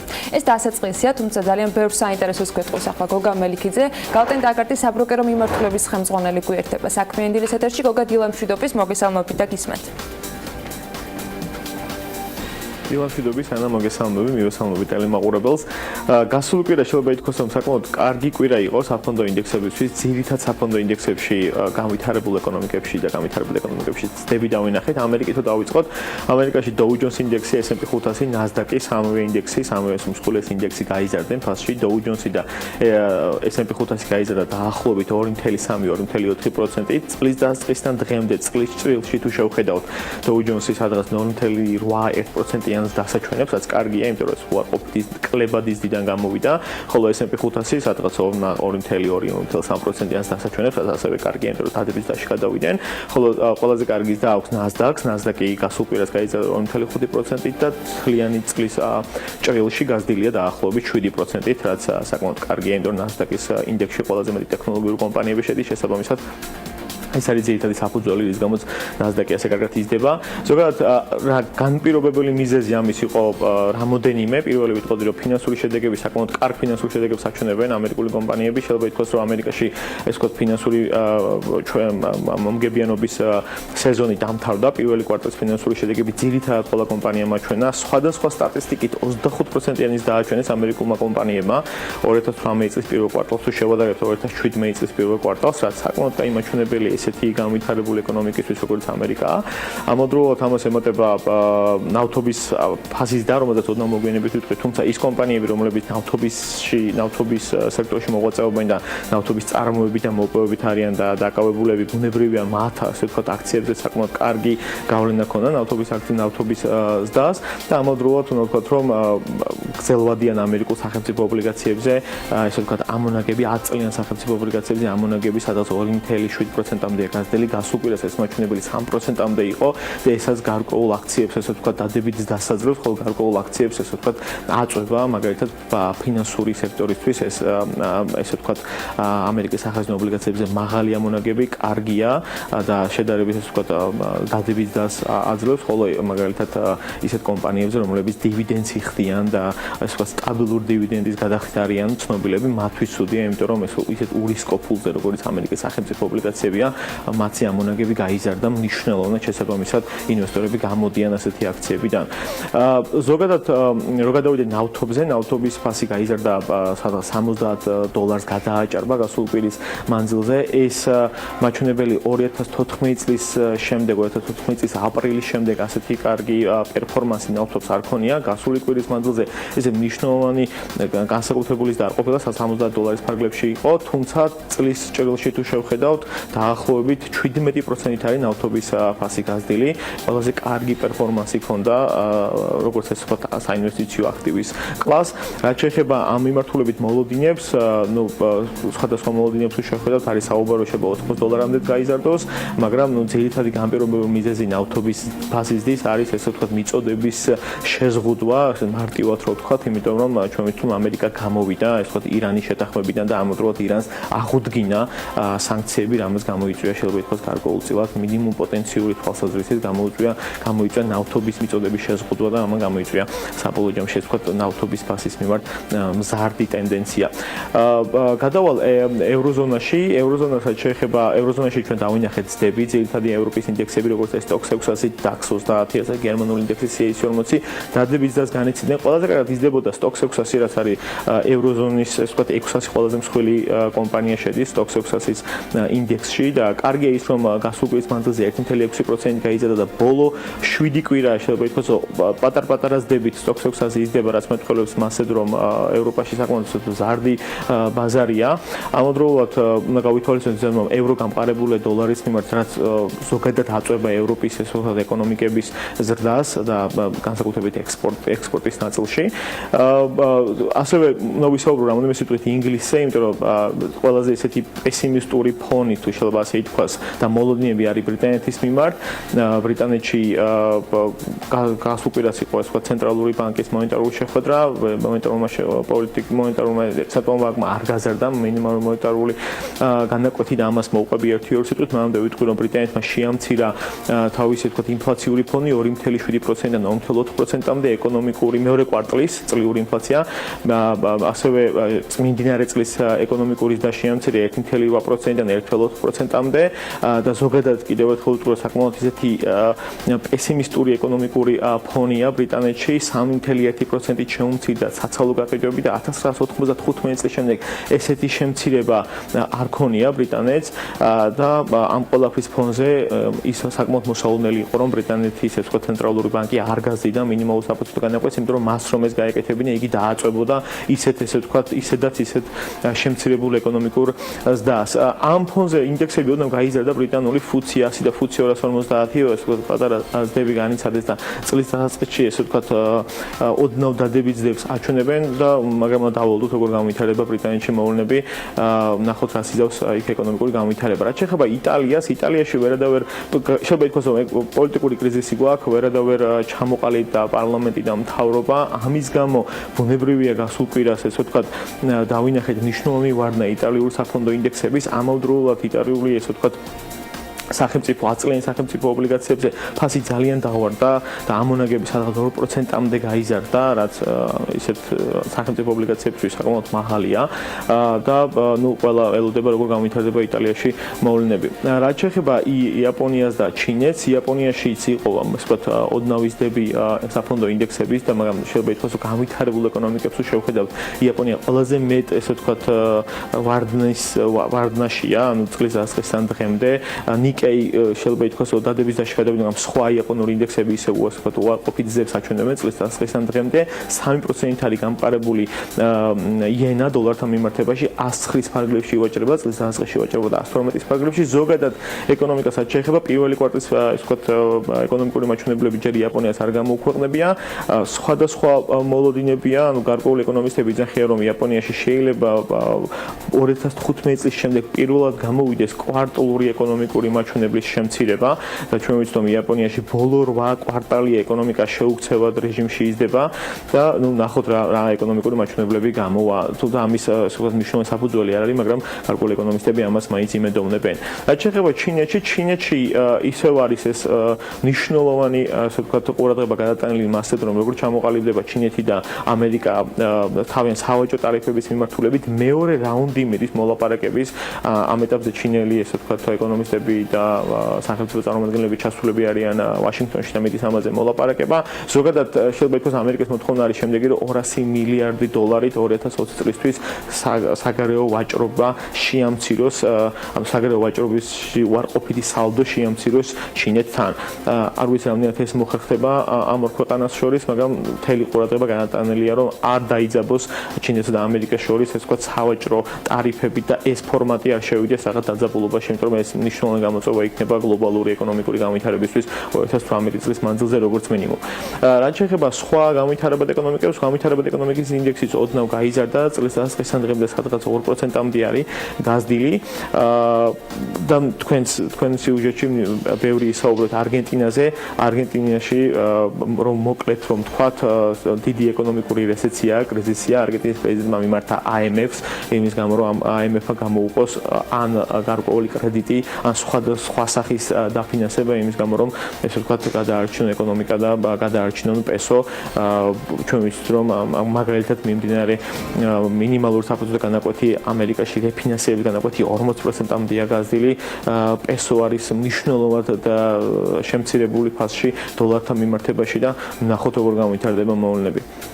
მადლობა გოგა საინტერესო მიმოხილვისთვის, ამომწურავ ინფორმაციისათვის, როგორც ყოველთვის. გოგა მელიქიძე, გალდენ ტაგარტის საბროკერო მიმართულების ხელმძღვანელი გვერდებოდა ოფისიდან. ჩვენ მცირე სარეკლამო პაუზა გველოდება წინ და შემდეგ უკვე უმასპინძლებთ იტალიის ელჩს საქართველოში და ვისაუბრებთ ძალიან სასიამოვნო ამბავზე, როგორ ხდება ფაქტობრივად იტალიის კულტურის ნაწილის ჩაბოტანა მაისიდან სექტემბრის ჩათვლით საქართველოში და მსურველები და დაინტერესებული ადამიანები სად, როდის, როგორ და რის ნახვა შეძლებენ. ამინდის პროგნოზის სპონსორია SEU დეველოპმენტი.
ამინდის პროგნოზის სპონსორია SEU დეველოპმენტი.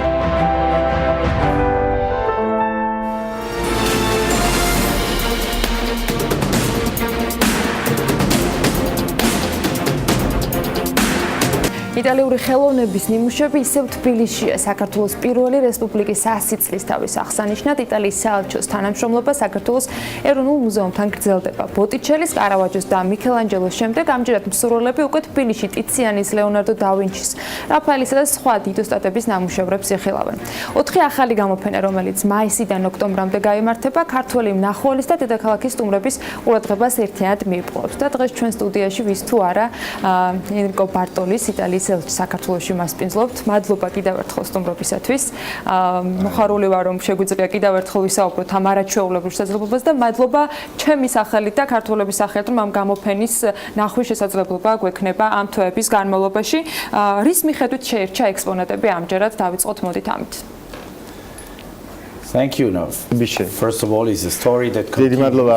პირველ რიგში ეს არის ისტორია, რომელიც გრძელდება, რადგან როგორც თქვენ აღნიშნეთ, ჩვენ დავიწყეთ ისეთ დიდი სახელებით, როგორც არის ბოტიჩელი, კარავაჯო, მიქელანჯელო და ჩვენ შემდგომ უკვე გავაგრძელეთ იმავე დონეზე. The criterion was კრიტერიუმები არჩევისას იყო პირველ რიგში ის, რომ უნიკალური ნამუშევრები უნდა შეგვერჩია თავიანთ სფეროში საუკეთესო ნამუშევრები.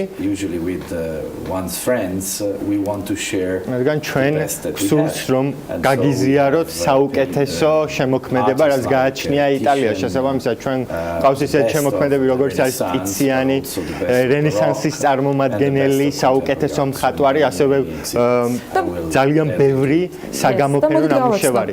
ისინი ჩვენს მაყურებლებს ერთ-ერთი იქნება მადონა ყრმით, რომელიც ვენცის აკადემიური გალერეიდან უნდა ჩამოიტანონ თბილისში. რა პირობების გათვალისწინება გახდა საჭირო, თუმცა ასეთ ხელოვნების ნიმუშებზე ვსაუბრობ, ტრანსპორტირება კიდევ ცალკე თემა არის და ამაზე პასუხისმგებლობა. რამე განსაკუთრებული საჭიროება ხომ არ იდგა და როგორ დახვდა ეროვნული მუზეუმი ამას? So is already here. ეს უკვე აქ არის ღვთისმშობელი ახალშობილთან ერთად ეს ნამუშევარი არის უკვე ჩამოტანილი, გასულ პარასკევს გამოჩნდა საქართველოში და ეს იქნება ღია საზოგადოებისთვის დღევანდელი დღიდან. ეს არის ტიციანის შედევრი. Painting dating around 1560. დაახლოებით 50-60 წლის იყო, როდესაც მან ეს ნამუშევარი დახატა. Academy Gallery in Venice, which is the და ეს მდებარეობდა აკადემიურ გალერეაში ვენეციაში, რომელიც არის ერთ-ერთი უმთავრესი საგამოფენო სივრცე ჩვენი ქვეყნისათვის, სადაც არაერთი დიადი ხატვარი იყრის თავს. და რა თქმა უნდა, ეს არის დელიკატური საკითხი, ტრანსპორტის საკითხი არის დელიკატური იმ შემთხვევაში, როდესაც ჩვენ განვიხილავთ შედევრის გადმოტანას, მას სჭირდება განსაკუთრებული პირობები, სპეციალური ყუთი, რომელშიც შედევრი უნდა განთავსდეს და ყუთი უზრუნველყოფს თანაბარ ტემპერატურას მთელი ტრანსპორტაციის განმავლობაში. და ჩვენ თანამშრომლობთ იმ კომპანიებთან, რომლებსაც შეუძლია ფინანსური მხარდაჭერა ამ გადმოზიდვის უზრუნველსაყოფად. და შეეხება თავად მუზეუმს, თქვენ უნდა გამოიყენოთ პოლიციის ესკორტი იმისთვის, რომ დარწმუნდეთ, არ შეიქმნება არანაირი პრობლემა აეროპორტში ამ ნამუშევრების გამოჩენის დროს და შემდეგ უკვე დანიშნულების ადგილას მიტანისას. მეორე გამოფენა, რომელსაც ქვია რენესანსის გენიოსები, გულისხმობს გრაფიკულ ნამუშევრების გამოფენას და ეს ნამუშევრები მოდის პირდაპირ სამეფო ბიბლიოთეკიდან, ტურინის სამეფო ბიბლიოთეკიდან. After having been displayed. და ეს არის ძალიან კარგი ნამუშევრები, ძალიან უნიკალური ნამუშევრები. დაახლოებით 3 თვეს დაჰყოფენ ისინი თბილისში, ყველა შეიძლება მათი დათვალიერება. შემდეგ კი დაუბრუნდება ბიბლიოთეკას და 25 მაისიდან 26 აგვისტოს ჩათვლით გაგრძელდება ამ 45 გრაფიკული ნამუშევრის გამოფენა თბილისში. დღეს გაიხსნა გამოფენა, სადაც უკვე მადონას ყრმით იხილავენ დამთვალიერებლები. რამდენ ხანს გაჩერდება ის საქართველოში? The Virgin will stay until ეს კონკრეტული ნამუშევარი 15 აგვისტომდე დარჩება საქართველოში. ჩვენ ვიცით, რომ ვენეცია არის საკმაოდ კარგი მიმზიდველი ადგილი ტურისტებისათვის, შესაბამისად აგვისტოში ჩვენ დავაბრუნებთ ამ ნახატს კვლავ ვენეციაში, რადგან აგვისტოში იწყება ტურისტული სეზონი, რაც შეეხება დანარჩენ ნამუშევრებს, ისინი დარჩება საქართველოში აგვისტოს ბოლომდე. არის ორი სხვა შედევრი, ერთ-ერთი სახელწოდება არის რენესანსის გენიოსები, ეს არის ძალიან მნიშვნელოვანი გამოფენა, აქ შედიან ლეონარდო და ვინჩი, მიქელანჯელო, რაფაელი და სხვა ცნობილი მხატვრები, საუკეთესო შემოქმედები რენესანსიდან. ზოგიერთი მათგანი არასოდეს ყოფილა გამოფენილი საზღვარგარეთ, იტალიის საზღვრების გარეთ, შესაბამისად ეს არის საკმაოდ პრეცედენტო გამოფენა და მე ძალიან ვამაყობ, რომ მაქვს შესაძლებლობა გავუზიარო ის ჩემს ქართველ მეგობრებს. ეს არის ძალიან შთამაგონებელი გამოფენა ქართველი საზოგადოებისათვის, ქართველი ახალგაზრდებისათვის და არის საკმაოდ კარგი მისაზიდი ღონისძიება ტურისტებისათვის ქვეყნის მასშტაბით. სწორედ ამიტომ მე ძალიან დიდ მადლობას ვუხდი financed by our ministry and the program ჩვენ სამინისტროს და ვივარ იტალიანოს პროგრამას, რომლის ფარგლებშიც დაფინანსდა ეს პროექტი.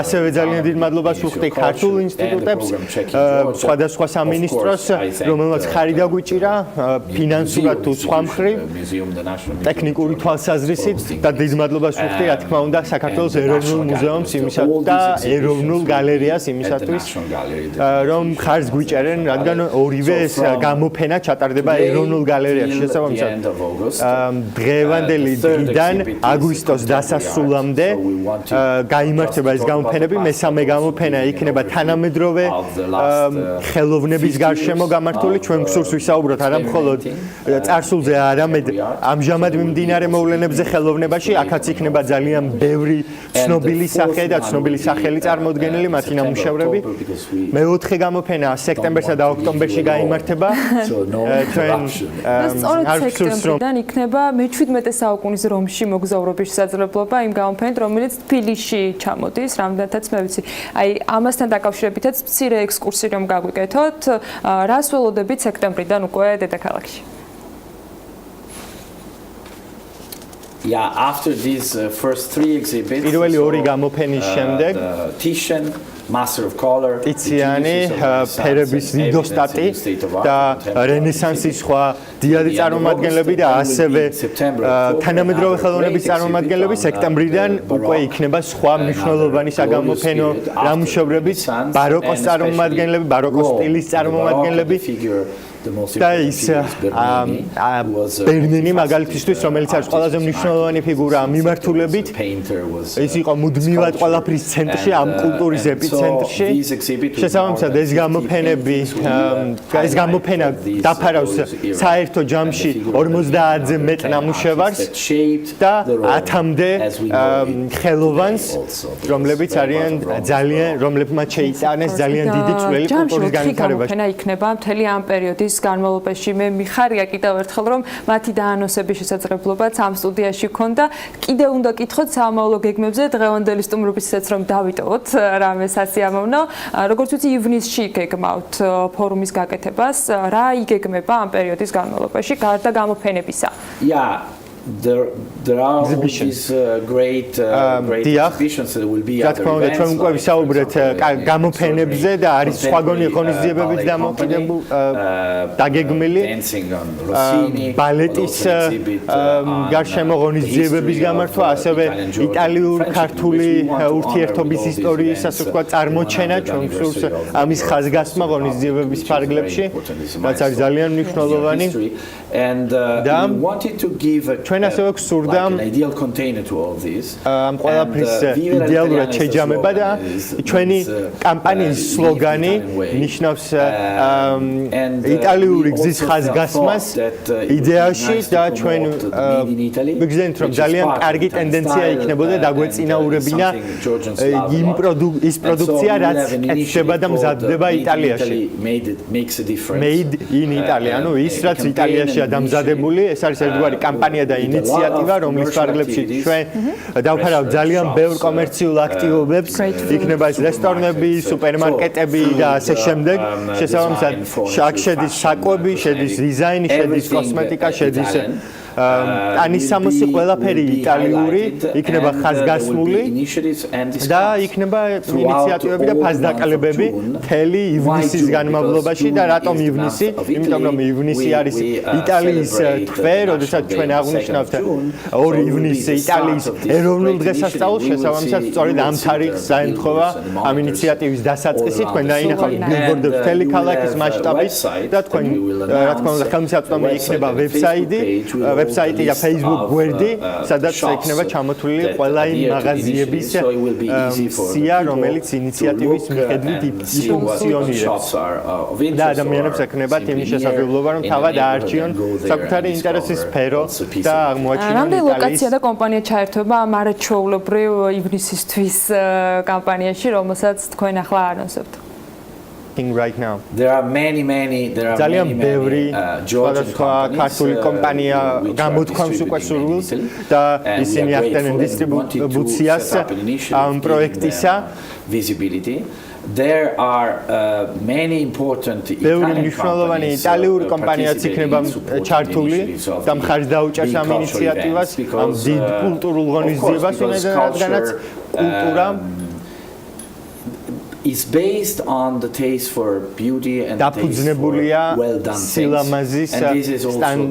სილამაზის მოთხოვნილებასა და გემოვნებიანობის მოთხოვნილებაზე ხარისხზე საბოლოო ჯამში და სწორედ ამიტომ ჩვენ ვცდილობთ ვაჩვენოთ მედლის ორივე მხარე იქნება ეს მხატვრობა თუ სხვა კომერციული აქტივობები რომლებიც იტალიაში მიმდინარეობს სწორედ ამაზე დაფუძნებით ჩვენ გვსურს განავითაროთ ქართულ-იტალიური ურთიერთობები მე პირადად ძალიან დიდად ვუჭერ მხარს ვიზა ლიბერალიზაციას რადგან ეს არის შესანიშნავი შესაძლებლობა ორივე მხარისათვის რათა შეიკრიბონ ერთად გაიცნონ ერთმანეთი მე გულისხმობ საქართველოს და ევროკავშირს უკვე არის პირდაპირი ფრენები ქუთაისიდან რომში და ასევე ბერლინში რაც არის ძალიან კარგი სიახლე და ძალიან კარგი შესაძლებლობა იმისათვის რომ და მას შემდეგ რაც უკვე ივნისში საქართველოში დავტყვებით თამარა ჩოლოვის შესაძლებლობით ის დრო არის რომ დავგეგმოთ უკვე აგვისტოში ან შესაძლოა ივლისშიც შვებულება იტალიაში და მომასპინძლობ ბევრი იტალიელ ტურისტს საქართველოში ყოველ შემთხვევაში ამას ვისურვებთ მადლობა თქვენ სტუმრობისათვის ანტონიო ენრიკო ბარტოლი იტალიის ელჩი საქართველოში სტუმრობდა საქმიანი დილის ეთერში მცირე სარეკლამო პაუზის შემდეგ დაგიბრუნდებით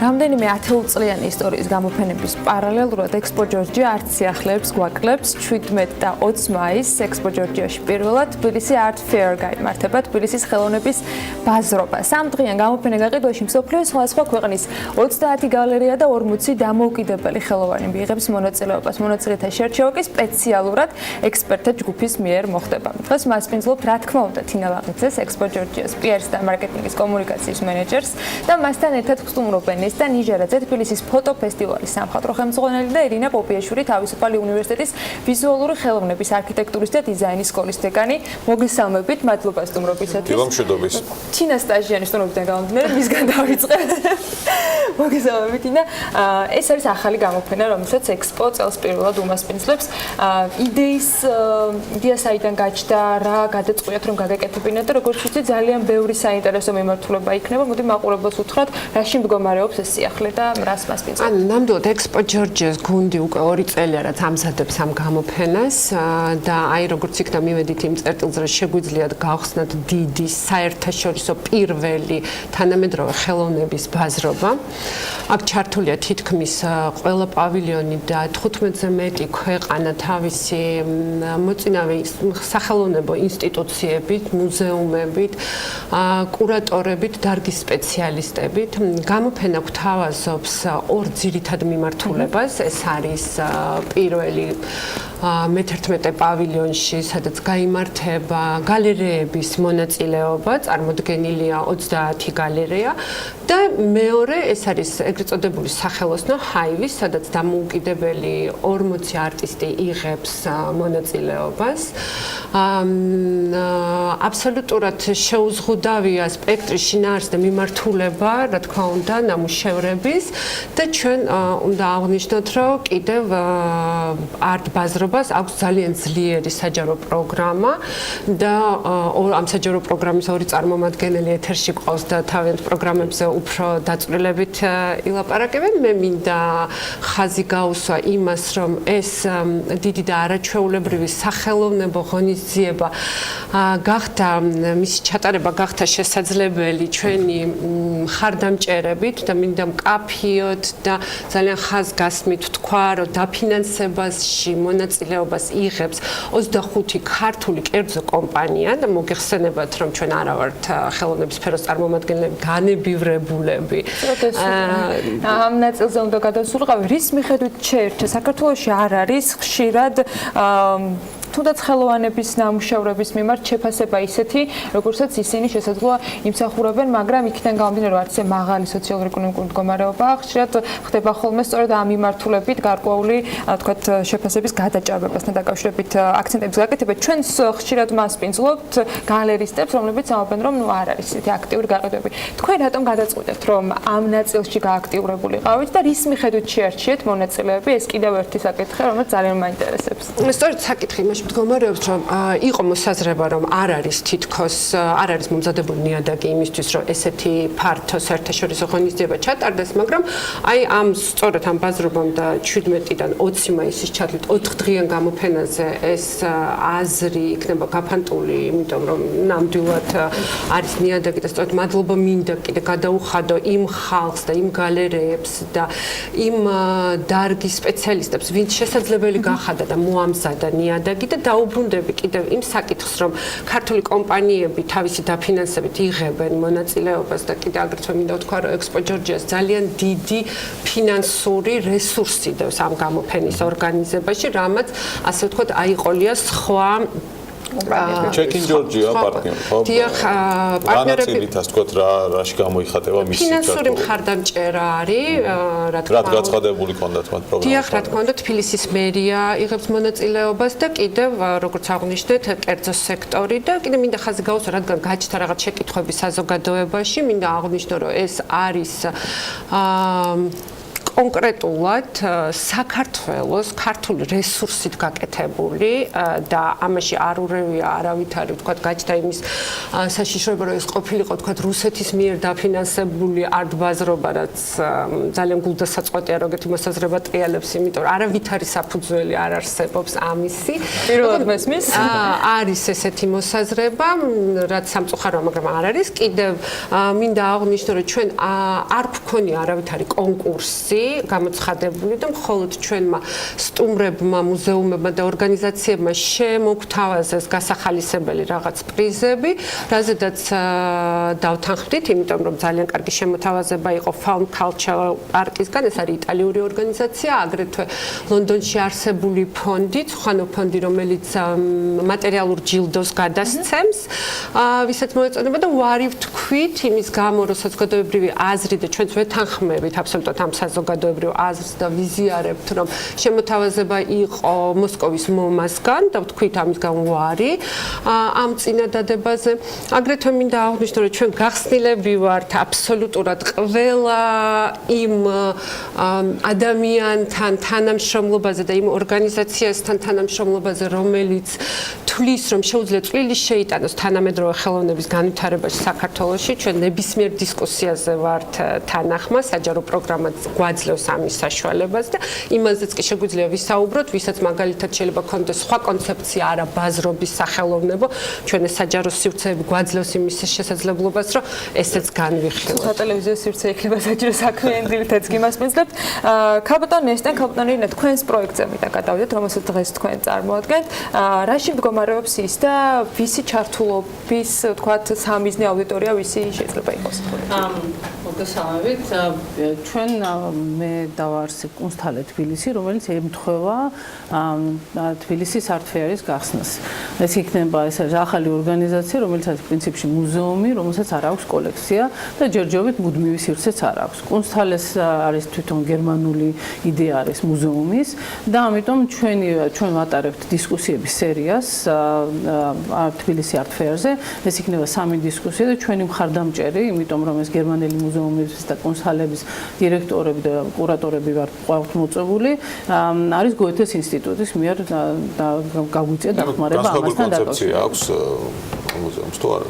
განსხვავებული კონცეფცია აქვს იმედად მუზეუმი არ დაგუქმებდა დავარქვით კუნსთალეს სწორედ იმიტომ რომ შესაძ თქვათ თანამედროვე ქართული ხელოვნების ნახვა გინდა თბილისში რომ დაგუგლოთ თქვათ მუზეუმით არ ამოვა არავითარი ინფორმაცია რომელიც რელევანტურია თანამედროვე ხელოვნებას და კუნსთალე ვისაც ესმის თანამედროვე ხელოვნების სფეროში არის ასევე სიტყვითაც უკვე ხვდება რომ ეს არის მართალია რომ შეიძლება ქართულ საზოგადოებას უნდა გავაცნოთ ეს ცნება თავისთავად რას მოიცავს მაგრამ ის რომ ამ სივრცეში მოხდება კონტექსტუალიზაცია ქართველი და საერთაშორისო ხელოვანის. ამ შემთხვევაში ჩვენ გამოფენას ვაკეთებთ ავსტრალიელი ხელოვანის, რომელიც ვენეციას წარმოადგენს შემდეგ ბიენალეზე და ქართველი ხელოვანი, რომელიც არის ნიკა ქუთათელაძე. და სწორედ კუნსთალეების წარმომადგენლები ისაუბრებენ თავიანთ ორგანიზაციებზე, რამდენად რელევანტური და როგორ შეიძლება ამ ორგანიზაციამ მიარსებოს საქართველოში. 3 დისკუსია ახსენეთ, ვინ იქნებიან ამ დისკუსიაში მონაწილეები? აკადემიიდან იქნებიან ძირითადად თქვენი სამიზნე აუდიტორია, ვინ იქნებიან თავადან ახსენეთ უცხოელი სტუმრები. უცხოელი სტუმრები არიან ძირითადად, ესე იგი არის ორი ჟურნალი არის Art Forum-ი და Art in America, რომელიც არის წამყვანი თანამედროვე ხელოვნების ჟურნალი, მათი წარმომადგენლები. ამას გაუკეთებს მოდერირებას კრიტიკოსი და კურატორი ლალი პერტენავა. შემდეგ იქნება კოლექციონერებზე, ეს ორი კოლექციონერი არის კორპორატიული კოლექციონერი Deutsche Telekom-ის კორპორატიული კოლექცია შექმნა და მეორე არის კერძო კოლექციონერი, რომელიც ისაუბრებს ამაზე და შემდეგ უკვე უცხოელი მესამე პანელი იქნება ზუსტად მუზეუმი. ესენი არის 18 და 19 მაისს და დროები ყველაფერი არის თბილისი Art Fair-ის ვებგვერდზე. თბილისი ფოტოფესტივალიც ასე ვთქვათ გაიმართება ამ გამოფენების ფარგლებში. რით იქნება განსხვავებული ასე ვთქვათ წელს ფოტოფესტივალი? თბილისის ფოტოფესტივალი თბილისი Art Fair-მა დაპატიჟა, ანუ მართლმოწეული სტუმარი ვართ და ძალიან საინტერესო შემოთავაზება გაგვიკეთეს.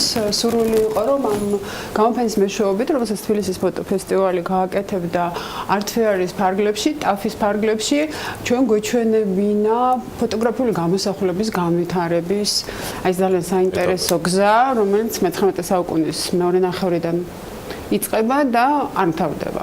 და გამოფენა შესაბამისად მე ვთვლი რომ ძალიან მნიშვნელოვანი და დიდია, არ გაკეთებულა მსგავსი გამოფენა, რომელსაც ეს რაღაც ისეთი გლობალური მიდგომა ჰქონდა, რომ ეჩვენებინა როგორ ვითარდებოდა ფოტოგრაფიული გამოსახულება, როგორ მიმართებაში იყო იგი რეალობასთან, სამი საუკუნის განმავლობაში, ამიტომაც გამოფენას ქვია აქ და იქ რეალობაში და მის მიღმა, იმიტომ რომ ფოტოგრაფიულ გამოსახულებას აქვს უნარი იმის, რომ არა მხოლოდ რეალობა ასახოს, არამედ მოგცეს მისი ინტერპრეტაციის ძალიან დიდი და თავისუფალი ინტერპრეტაციის საშუალება მოგცეს. შესაბამისად გამოფენა აერთიანებს 20-ზე მეტ ავტორს. გამოფენაში იქნება ნაჩვენები ისეთი ნამუშევრები, რომლებიც მანამდე არ გამოფენილა. მე გამოფენაც არ ყოფილა საქართველოში ასეთი კონცეფციის, ასეთი მასშტაბის ფოტო არ ყოფილა. ამიტომ ძალიან კარგი არის, რომ თბილისის Art Fair მიფიქრა იმაზე, რომ შეიძლება საინტერესო ყოფილიყო არა მარტო ვთქვათ იმ მოწვეული სტუმრებისთვის, რომლებიც მოდიან Art Fair-ს და რომლებიც ეცნობიან ქართულ ბაზარს, სახელოვნებო ბაზარს, არამედ ეცნობიან ვთქვათ ხელოვნებას, მაქსიმალურად უნდა ცადო, ხო, ამ 4 დღეში აჩვენო რა მემკვიდრეობა, რა პოტენციალი არის დაგროვილი ქვეყანაში, იმიტომ რომ ეს საინტერესო არის საკვლევად და გასაცნობად. ამიტომ ეს ჩვენი ფოტოგამოფენა სწორედ ამისთვის კეთდება, ამიტომაც არის მასშტაბური, ამიტომაც არის მნიშვნელოვანი. ძალიან მიხარია, რომ სწორედ ის კონცეფცია ავირჩიეთ, რომელიც თურმე ძალიან საჭიროა და ეს არის არტისტების რეალობასთან მიმართება და მათ მიერ რეალობის სწორედ ან არასწორად ან თავისებურად ინტერპრეტაცია, ეს იყო ძალიან მნიშვნელოვანი და სწორედ ეს გამოიკვეთა ასეთი გამოფენის, ასე ვთქვათ, ახალგაზრდა თაობის დამოკიდებულებაში ძალიან ბევრ კომპონენტთან, რომელიც დაკავშირებულია. იყო განსხვავებული მოსაზრებები. რა თქმა უნდა, განსხვავებული მოსაზრებები იყო და შესაბამისად ესეც ჩემთვის როგორც კურატორისთვის ნათელს ხდის, რომ რაღაცნაირად ალბათ მაინც პულსზე გვაქვს ხელი და თქვენ 20 ხელოვანი იქნება ხო ფოტოგამოფენაში, მათი ნამუშევარი 20-ზე მეტი, ყველა თანამედროვეა თუ არა, სწორედ ანუ გამოფენის სახელწოდება არის ასეთი, იქ და აქ რეალობაში და მის მიღმა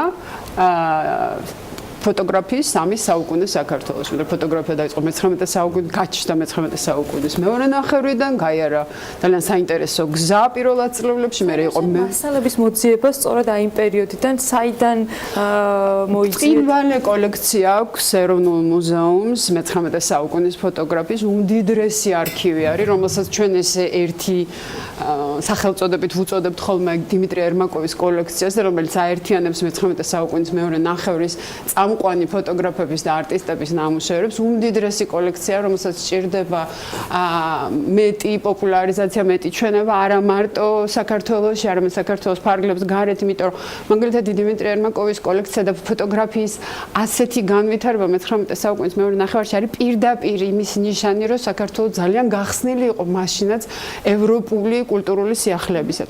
ეს ამის ნიშანი არის. და შესაბამისად ჩვენ მაგალითად 2011 წელს ვაჩვენეთ ძალიან პატარა ნაწილი ამ კოლექციის და ეს იყო ისეთი სერიოზული აღმოჩენა ევროპელი ექსპერტებისთვის. ზოგადად ესეც იქნება გიგო გაბაშვილი და ასე შემდეგ. მთელი ეს ისტორია მოწმობს იმას, რომ ეს არ იქნება მხოლოდ ამ სფეროებით დაინტერესებული ადამიანებისთვის მოწყობილი გამოფენა. თინა, კიდევ რა საინტერესოს გვეტყვი? კიდევ ძალიან საინტერესო ორი საჯარო გამოფენაზე ვეპატიჟებით როგორც დამთვალიერებელს და უბრალოდ თანამედროვე ხელოვნების მოყვარულებს, აგრეთვე ვეპატიჟებით კურატორებს, კოლექციონერებს, დარგის სპეციალისტებს, მუზეუმებს და 300-ზე მეტი საერთაშორისო ძალიან მაღალი დონის დარგის სპეციალისტი ჩამოდის, როგორც ბაიერი კოლექციონერი, მუზეუმების და ინსტიტუციების წარმომადგენლები. ასევე უნდა აღინიშნოს ორი საჯარო ძალიან ვრცელი და ძლიერი პროგრამა, რომელიც ერთი ელენე აბაშიძის კურატორობით გაიხსნება, ერთად არაჩვეულებრივ თბილისის სივრცეში, აბრეშუმის მუზეუმში, შემდეგ მწერალთა სახლში. ეს არის გამქრალია 12 ქალი, რომელიც მოიცავს ორი საუკუნის განმავლობაში ქართველი ემიგრანტი ქალების ნამუშევრებს, დაწყებული ვერაფაღოვიდან დამთავრებული დღეს მომუშავე ახალგაზრდა არტისტი სალომის მაჩაიძით, ძალიან ბევრი ნამუშევარი იქნება შეკრებილი.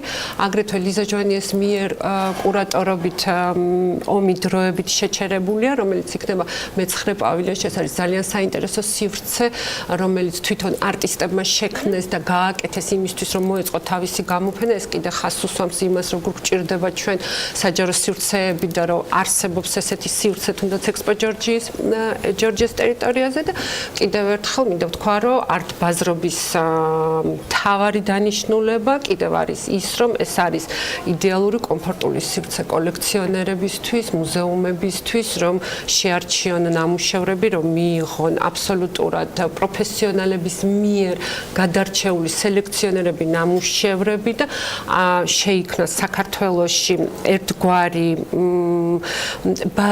სტანდარტი თანამედროვე ხელოვნების ბაზარზე.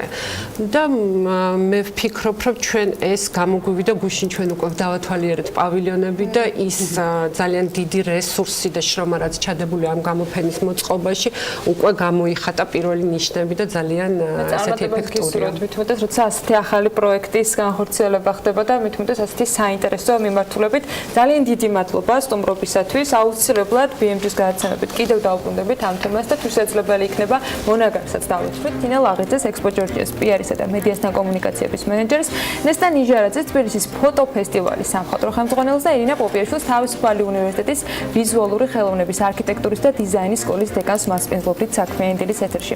ახლა დრო არის გადავხედოთ გრძელვადი ამინდის პროგნოზ, ანუ როგორი დღეები გლოვდება მომდევნო 3 დღის განმავლობაში. მცირე სარეკლამო პაუზის შემდეგ უკვე თათია ჩაფიჩაძესთან ერთად გიბრუნდებით.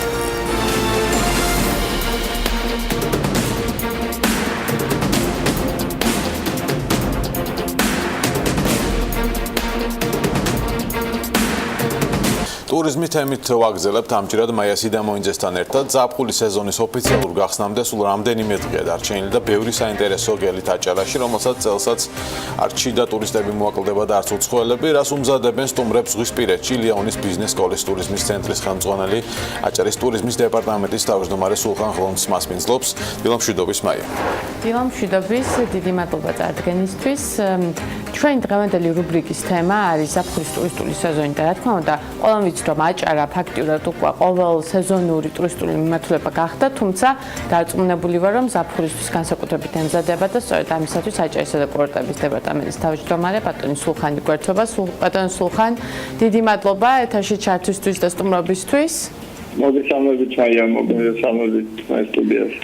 ჩემ პირველი კითხვა იქნებოდა, როგორ ემზადებით ზაფხულის ტურისტული სეზონისთვის, რა მოლოდინები გაგაჩნიათ და რა, ასე ვთქვათ, სამოქმედო გეგმა? უპირველეს ყოვლისა, დიდი მადლობა კიდევ ერთხელ იმისა ძალიან ინტერესებით აჭარაში მიმდინარე ტურისტული მოვლენებით. მე მინდა გითხრათ დავიწყო მნიშვნელოვანი ინფორმაციით, რომელიც ჩვენ გვაქვს 4 თვის მაჩვენებელი და პირველი 4 თვის მაჩვენებელი, რომელიც ჩვენ გვაქვს 2017 წელს წლის ანალოგიურ პერიოდთან მიმართებაში 2018 წელს 61% არის მაგალითად აეროპორტში ტურისტების რაოდენობის ზრდა და საბოლოო ჯამში და ეს ზრდა არის 28% ყველა ადმინისტრაციული საზღვრიდან, რომლიდანაც შემოდის აჭარაში მგზავრები, თუმცა კიდევ ერთხელ როცა ამას ვამბობთ ხოლმე, მუდმივად გვიწევს იმის დამატება, რომ ამაში არ შედის ის მონაცემები, რომლებიც დანარჩენი საქართველოსთან შემოდიან, გულისხმობს სხვადასხვა ქუთაისსა და თბილისის აეროპორტებს, გულისხმობს სამანქანო და სარკინიგზო მიმოსვლას, ეს კონკრეტულად მოიცავს სამი ადმინისტრაციული საზღვრის კვეთას, ეს არის სარფი, აეროპორტი და პორტი. შარშან ჩვენ მქონდა ძალიან მნიშვნელოვანი ზრდა და ყველა საცხარულო არის ის, რომ შარშანდელთან შედარებითაც კი აეროპორტში 61%-იანი ზრდა არის, რაც არის ძალიან მნიშვნელოვანი და უკვე დადგა დღესაც რიგში საკითხი იმისა, რომ აეროპორტის გაფართოებაც მოხდეს ტერმინალის დამატება და სხვა ის ინფრასტრუქტურული ლოჯისტიკური საკითხები, რომელიც ძალიან მნიშვნელოვანი იყო და რომელიც ძალიან მნიშვნელოვანი არის ჯერ კიდევ და პრობლემულად არჩევა. შესაბამისად ჩვენთვის ძალიან მნიშვნელოვანია ის გარემოება, რომ 4 სეზონზე იყოს მიმზიდველი აჭარა, ბუნებრივია საზღვაო საკითხი აქ არის ძალიან მნიშვნელოვანი და წელსაც გვექნება ჩვენ ზაფხულის სეზონის გახსნა, რომელიც 3 ივნისს გაიმართება და ჩვენ ველოდებით რამდენიმე გერმანულ დასს, ასევე იქნება რამდენიმე ევროპელი არტისტი და ეს ევროპული ხაზი მუდმივად თან ახლავს, როგორც იცით თქვენ ჩვენს კამპანიას და ზოგადად ჩვენს სტრატეგიას. ჩვენი კამპანიები წელს მთელი წლის განმავლობაში იქნება, მაგრამ განსაკუთრებული პერიოდში, როცა ჩვენ დავიწყოთ ეს კამპანიები, წარმოები და ჩვენი ვიდეორგოლების ჩვენება Deutsche Welle, BBC, Euronews მთელი 2 თვის განმავლობაში, თუმცა როცა ჩვენ ამ ტიპის კონტრაქტებს ვშევთ მათთან, ბუნებრივია მასში მოვიცავთ ასევე იმას, რომ გადაცემები გაკეთდეს ჩვენი ქვეყნის, ჩვენი რეგიონის და ქალაქის შესახებ. ეს არის ძალიან მნიშვნელოვანი, იმიტომ რომ შეიძლება მეტი ადამიანი იყოს ინფორმირებული იმ ტურისტული პროდუქტების და იმ ტურისტული მიმართულების შესახებ, რომელიც როგორც არის ჩვენი ქვეყანა და ამ კონკრეტულ სიტუაციაში ჩვენი რეგიონი. თქვენ იცით ძალიან კარგად, თქვენ უწყეთ, იმიტომ რომ ამ სტრუქტურაში და ზოგადად ამ ინდუსტრიაში ძალიან კომპეტენტური ხართ და ძალიან კარგად იცით, რომ ცნობადობის პრობლემა ერთის მხრივ პრობლემად რჩება, მაგრამ მეორე მხრივ ეს არის ძალიან მნიშვნელოვანი შესაძლებლობა იმის, რომ მომავალი წლები უფრო მეტად მნიშვნელოვანი გახდეს თითოეული ჩვენთაგან ისე უფრო მეტი ტურისტი მოვიზიდოთ 16-ვე ქვეყანაში, სადაც ჩვენ მუშაობთ. შეიძლება თამამად ითქვას, რომ ეს კამპანიები არის წარმატებული და ძალიან ბევრ ტურისტს ველოდებით ამ ქვეყნებიდან. ჩვენ გვინდა დავამატოთ მნიშვნელოვანი ინფორმაცია, რომ ჩვენ უკვე ევროპულ ბაზრებზე ვმუშაობთ ისეთ წებზე, როგორც არის ლიტვა, ლატვია, ესტონეთი, პოლონეთი, გერმანია დავამატეთ, შარშან და რამდენიმე ჩამოთვლილი ქვეყანა და ასე უკვე დავამატეთ დიდი ბრიტანეთი და წელს, იმიტომ რომ თქვენ იცით, ჩვენ ზუსტად აი ამ ტრანსპორტთან დაკავშირებით ძალიან მნიშვნელოვანი არის ეს ყველაფერი ტურისტში და შესაბამისად ის რომ ლონდონის მიმართულებით დაინიშნა ფრენები, ის რომ გერმანიის მიმართულებით დაინიშნა ფრენები უკვე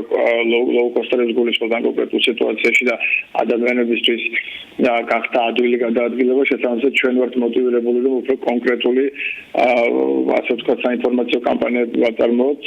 ეს სულხან, თქვენ ამას წინათ ამ მზად ნაკადებთან ერთად ახსენეთ მომსახურების ხარისხის პრობლემებიც, რაზეც მთელი რიგი ღონისძიებები უნდა გაატაროთ მომავალში. თუ შეიძლება აი ამაზეც რომ დეტალები გაგვაცნოთ, იმიტომ რომ საკმაოდ საინტერესო პროექტები იყო დასახელებული. დიდი მადლობა ამ შეკითხვისთვის.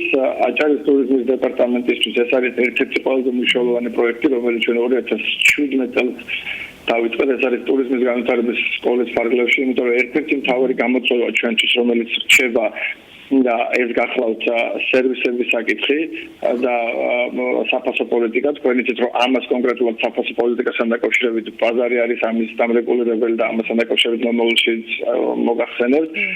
რაც შეიძლება კონკრეტულ სერვისებს, ჩვენ ტურიზმის განვითარების სკოლის ფარგლებში შარშან 500-მდე ადამიანი გადავამზადეთ, რომელიც ტურიზმის სფეროში არის უშუალოდ ჩართული. სხვადასხვა ტიპის სფეროში, ეს მომსახურების თუ სხვა სფერო, ასევე დავიწყეთ გიდების გადამზადება, რაც ძალიან მნიშვნელოვანი არის, იმიტომ რომ ეს არის პრობლემური ჩვენ რეგიონში, მინდა გითხრათ, იმიტომ რომ ძალიან მნიშვნელოვანი არის შენი ისტორიის შესახებ.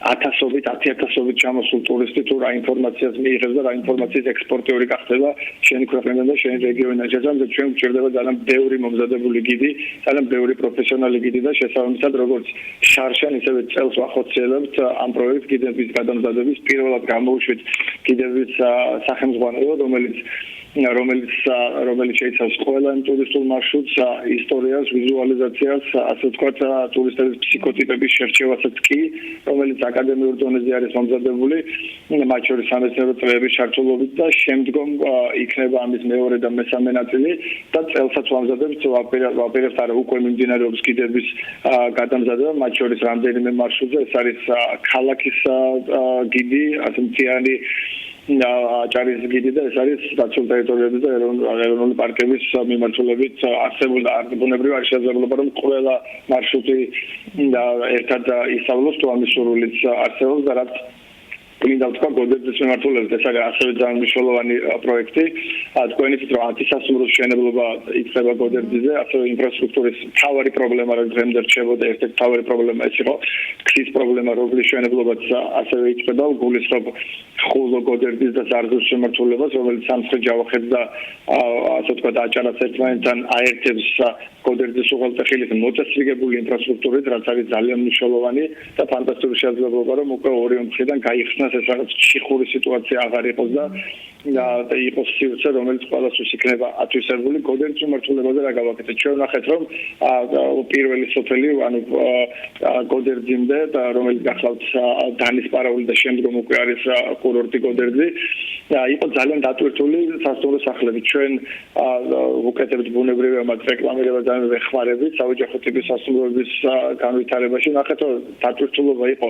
ძალიან მაღალი და დავიწყოთ უკვე ენების შემსწავლელი კურსების გაკეთება კონკრეტულად ხულოს მუნიციპალიტეტში გოდერძზე ვატარებთ ინგლისური ენის კურსებს და ასევე CB-ზე იწერება სპეციალური იმიტირებული გაკვეთილი თუ როგორ შეიძლება ტურისტ მასპინძელსა და ტურისტ შორის შედგეს დიალოგი, იმიტომ რომ ადამიანები უკვე თვითგანათლებასაც მიეცენ სახში, როცა დარჩებიან. ჩვენ ამ პროექტის გაგრძელებას ვაპირებთ და რატომ ვაპირებთ ამას? როცა ჩვენ თქვით, რომ ინგლისური ენის შესწავლის ასე ვთქვათ, სწავლების პროექტს ვიწყებთ გოდერძზე, რამდენიმე ტიპის სკეპტიციზმი გამოიწვა, რაც ბუნებრივია, ეს ამბავი ჩვენს აბსოლუტურად გასაღებია, კრიტიკაც მისაღები არის, მაგრამ სუსტად ვიცით, რომ 5 წელიწადში, 3 წელიწადში, როცა გოდერძი ერთ-ერთი ყველაზე წარმატებული კურორტი იქნება ჩვენი ქვეყნის და ამის ძალიან გვჯერა, ჩვენ გვჯერა ამ პროექტის და მისი განვითარების შესაბამისად უკვე ეს პრობლემა ნაწილობრივ მაინც იქნება აღმოფხვრული, მათ შორის ახალგაზრდა თაობაში. ეს პერიოდი არის ის პერიოდი, რომელიც ჩვენ მაქსიმალურად უნდა გამოვიყენოთ და მოქალაქეებს უნდა ვასწავლოთ სტუმართ მასპინძლობის ინდუსტრიაში ყველა ძირითადი უნარები, რომელიც გამოიყენება. იმიტომ რომ მე ვამბობ მუდმივად რომ ჩვენ გვაქვს სტუმართ მასპინძლობის კულტურა, მაგრამ ტურიზმის ინდუსტრია და ტურისტი ცოტა განსხვავებული არის ვიდრე ჩვეულებრივი ის სტუმარი, რომელსაც ჩვენ ვიცნობთ, თუნდაც ჩვენი ლიტერატურიდან, თუნდაც ჩვენი კულტურიდან. ის არის წინათ ასევე მუშაობა დაიწყეთ სტრატეგიის განვითარებაზე, კონკრეტულად რეგიონის სტრატეგიაზე. ხარ გამოყოფთ იმ ძირითად მიმართულებებზე, რაზეც უნდა იმუშაოთ მომავალში, რაც გაკეთდება რეალურად აქცენტის სტრატეგიის შემუშავების დროს? ჩვენ ტურიზმის განვითარების გრძელვადიანი სტრატეგია არ გაგვაჩნდა რეგიონში ასეთი სტრატეგია ჩვენ დავიწყეთ მასზე მუშაობა ჩვენ ხორვატ კოლეგებთან ერთად ჩვენ რამდენიმე შეხვედრა გავმართოთ მათ შორის ხორვატიის კულტურის სამინისტროში ძალიან მნიშვნელოვან დახმარებას გვიწევს ჩვენი ევროპელი გამოცდილი კოლეგები უკვე რომელსაც ძალიან კონკრეტული წარმატებები აქვს მიღწეული ამ სფეროში სტრატეგია იქნება 2018-25 წლებისთვის ეს გრძელვადიანი სტრატეგია 2018 წლის ბოლოს ჩვენ უნდა მივიღოთ უკვე იმის რომ შემდგომი წლის ბიუჯეტში სანამ საბოლოო ბიუჯეტს მიიღებს საჭირო უმაღლესი საბჭო ეს სტრატეგია იქნება გათვალისწინებული და მთავარი საკითხები ამ სტრატეგიაში რაც იქნება ეს იქნება მუნიციპალიტეტების მიხედვით კვლევა ყველა მუნიციპალიტეტის მიხედვით კვლევა თუ რა ტურისტული პროდუქტები შეიძლება არსებობდეს ამას თუ მუნიციპალიტეტში და მათი ათვისება ძველი ბათუმის ტურიზმის ასე ვთქვათ განვითარების კონცეფციის კვლევას მივიღებთ და რაც თავარია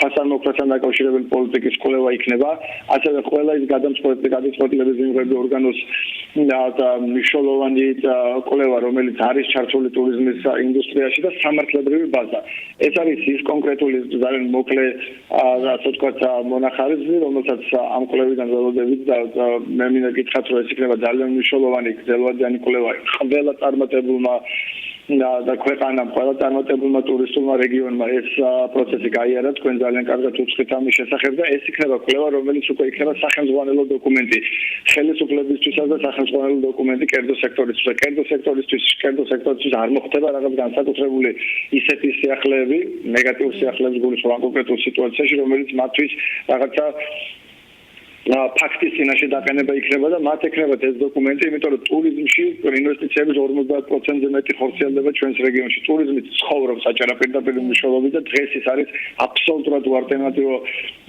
სფერო რეგიონისთვის, რეგიონის შემოსავლებისთვის, ქვეყნის შემოსავლებისთვისაც მათ შორის არა მხოლოდ რეგიონის შემოსავლებისთვის.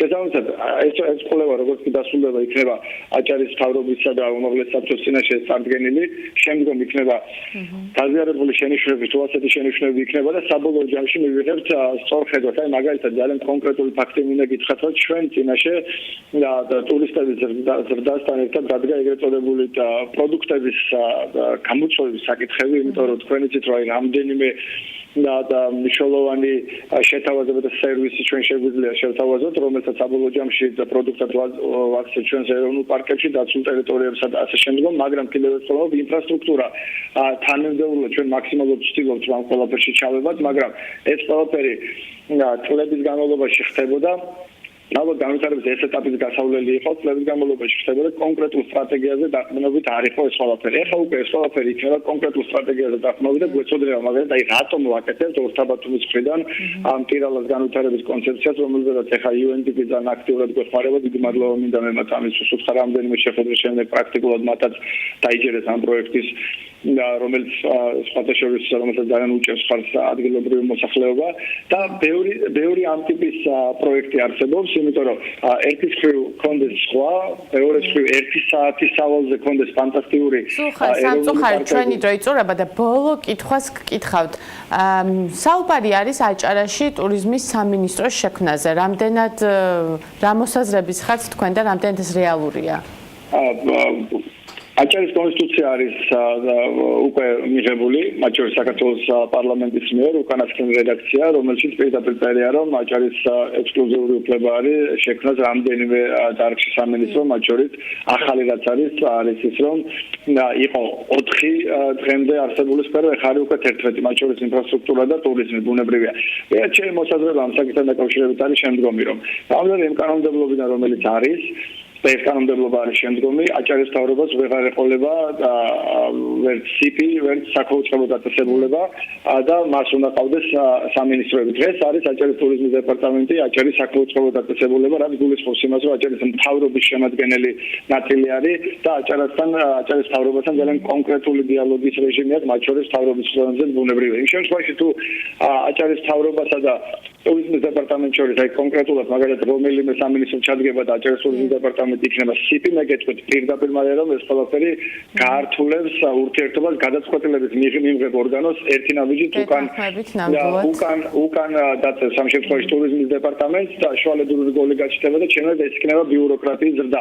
არა მხოლოდ ბიუროკრატიული ნაბიჯების ზრდა, ასე ვთქვათ, არამედ ძალიან კონკრეტული ნეგატიური შედეგები მოყვება. ეს არის ჩემი აზრი როგორც ტურიზმის დეპარტამენტის თავმჯდომარეს და კიდევ ერთხელ როცა ამას მეკითხებიან ხოლმე ვამბობ რომ ორი განსხვავებული кейსი არის. ერთი საკადრო პოლიტიკა ტურიზმის დეპარტამენტის ან ტურიზმის სამინისტროს ან CP-ს პირობითად ვიძახი და გადაწყვეტილება სამართლებრივი იქნება თუ არა ტურიზმის სამინისტროს. ჩემი როგორც ტურიზმის დეპარტამენტის თავმჯდომარის რეკომენდაცია და როგორც უმაღლეს საბჭოს ყოფილი დეპუტატის, რომელსაც აქვს ამ კუთხით გარკვეული გამოცდილება არის შემდგომი, რომ უნდა იყოს სამინისტრო. ვინ იქნება მინისტრი, ვინ იქნება მოადგილეები და ასე შემდეგ. ეს არის 50-ე მნიშვნელობის საკითხი ამ შემთხვევაში.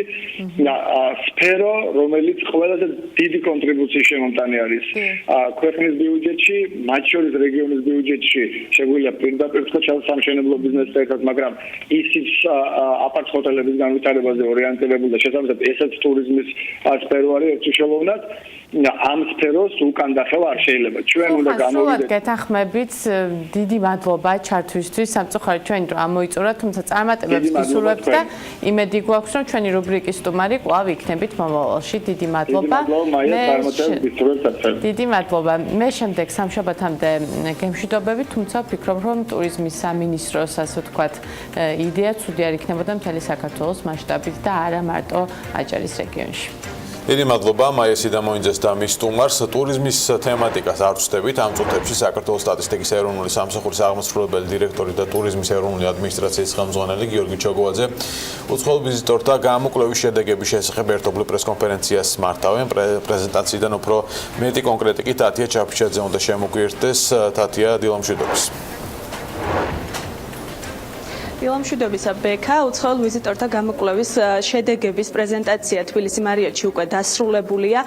შედეგების მიხედვით 2017 წელს წინა წლის ანალოგიურ პერიოდთან შედარებით საქართველოში არარეზიდენტი მოგზაურების 17.7%-ით მეტი შემოვიდა. ჯამურად 7.900.000 მოგზაურზეა საუბარი. ყველაზე მეტი საქართველოს შემოვიდა აზერბაიჯანიდან თითქმის 19%-მდე. ყველაზე მეტად კი საქართველოს შემთხვევაში სტუმრობენ თბილისსა და აჭარის რეგიონს. როგორც უკვე აღინიშნა, კვლევა ჩატარებულია საქართველოს სტატისტიკის ეროვნული სამსახურის მიერ 2014 წლის მესამე კვარტლიდან და უფრო ვრცლად თემაზე საუბარს საქსტატის აღმასრულებელი დირექტორთან გოგიტა თოდრაძესთან ერთად განვაგრძობთ. დილამშვიდობის კიდევ ერთხელ. მაინტერესებს რა პერიოდს მოიცავს უფრო ვრცლად რო ვთქვა, ჯამში რამდენი მოგზაური გამოიკითხა და რა არის კვლევის მთავარი მიგნებები? მოგესალმებით, მივესალმებით ელემაყურებელს. როგორც მოგეხსენებათ, აღნიშნული კვლევა ტარდება კვარტალური პერიოდულობით. კვლევის მეთოდოლოგიურ საფუძველს წარმოადგენს გაეროს მსოფლიო ტურიზმის ორგანიზაციის რეკომენდაციები. აღნიშნული მეთოდოლოგიის დანერგვაში და კვლევის, ასე ვთქვათ, იმპლემენტაციაში აქტიურად თანამშრომლობდით შინაგან საქმეთა სამინისტროსთან, ტურიზმის ეროვნულ ადმინისტრაციასთან, საქართველოს ეროვნულ ბანკთან, ასევე უცხოელ ექსპერტებთან, შვედეთის სტატისტიკის ბიუროსთან. კვლევა ითვალისწინებს თვის განმავლობაში 1000-მდე არარეზიდენტი 15 წელს ზემოთ ყოფი ვიზიტორის, ასე ვთქვათ, გამოკითხვას და კვლევის შეწონვისას შერჩევის ჩარჩოდ ვიყენებთ შინაგან საქმეთა სამინისტროს ინფორმაციას საზღვრის კვეთების შესახებ. ყველაზე მეტად რა მიზნით ჩამოდიან, როგორია ეს გადანაწილება და რამდენ ღამეს ათენებენ, როგორია დანახარჯები ამის შესახებაც რომ გითხრათ? ყველაზე მეტი მიზანი გახლავთ კვლევის შედეგების მიხედვით რეკრეაცია, დასვენება, გართობა, არის საქმიანი ვიზიტიც, არის ასევე მეგობრების და ნათესავების მონახულება. თუმცა ეს პირველი ძირითადი გახლავთ ყველაზე მნიშვნელოვანი სტრუქტურაში. როგორია თანხების გადანაწილება? ყველაზე მეტად რა მიმართულებით ხარჯავენ ტურისტები ფულს და რომელი სფეროები, ასე ვთქვათ, ამ მხრივ მოწინავე, რამდენად ბევრი თანხა შემოდის უშუალოდ საქართველოს ეკონომიკაში? გამოკვლევის შედეგების მიხედვით დაახლოებით 1/4 თანხის იხარჯება ტურისტების მიერ საკვებსა და სასმელზე. სტრუქტურაში მნიშვნელოვანი წილით არის წარმოქმნილი ასევე განთავსების საშუალებისთვის გაწერილი ხარჯები და ასევე შოპინგი. კი ბატონო, და ბოლოს მინდა გკითხოთ, როგორია კმაყოფილების შედეგები? ამაზეც იყო კვლევაში საუბარი, რამდენად კმაყოფილები არიან საქართველოს მოგზაურები, საქართველოს სერვისებით? გამოკვლევის შედეგების მიხედვით ასე ვთქვათ, გამოკითხული არარეზიდენტების აბსოლუტური უმრავლესობა გამოთქვას კმაყოფილებას. ძალიან დიდი მადლობა. მე ჩვენს მაყურებელს კიდევ ერთხელ ვეტყვი, რომ ეს არის კვლევის შედეგები, რომელსაც პრინციპში მედია და საზოგადოება 2014 წლიდან ელოდებოდა. კვლევის შედეგების მიხედვით ზრდადია ტენდენცია ტურისტების რაოდენობისა, რაც შეეხება უკვე დამატებით დეტალურ ინფორმაციას, ამას ჩვენი მაყურებელი უკვე ჩვენი ვებგვერდის BMG-ის საშუალებით შეიტყობს. მადლობა თათიას საინტერესო საუბრისათვის. ამით საქმიანობას ვასრულებთ. აუცილებლად უნდა დავადოთ ბეგაბაციკაძის ეთერ საქმის კურსზე. მათ შორის ამ თემაზე ზუსტად 15 საათზე დათო ჯავაღონიასთან საინტერესო ეთერი გელოდებათ. ახლა კი გვანცალაღვიძის და ქალების ნარატივის დრო არის. მე ხვალ დილამ ტეკემ მშვიდობებით. დევა პირველზე ზუსტად 8-ზე შევხვდებით და ბედნიერ დღეს გისურვებთ.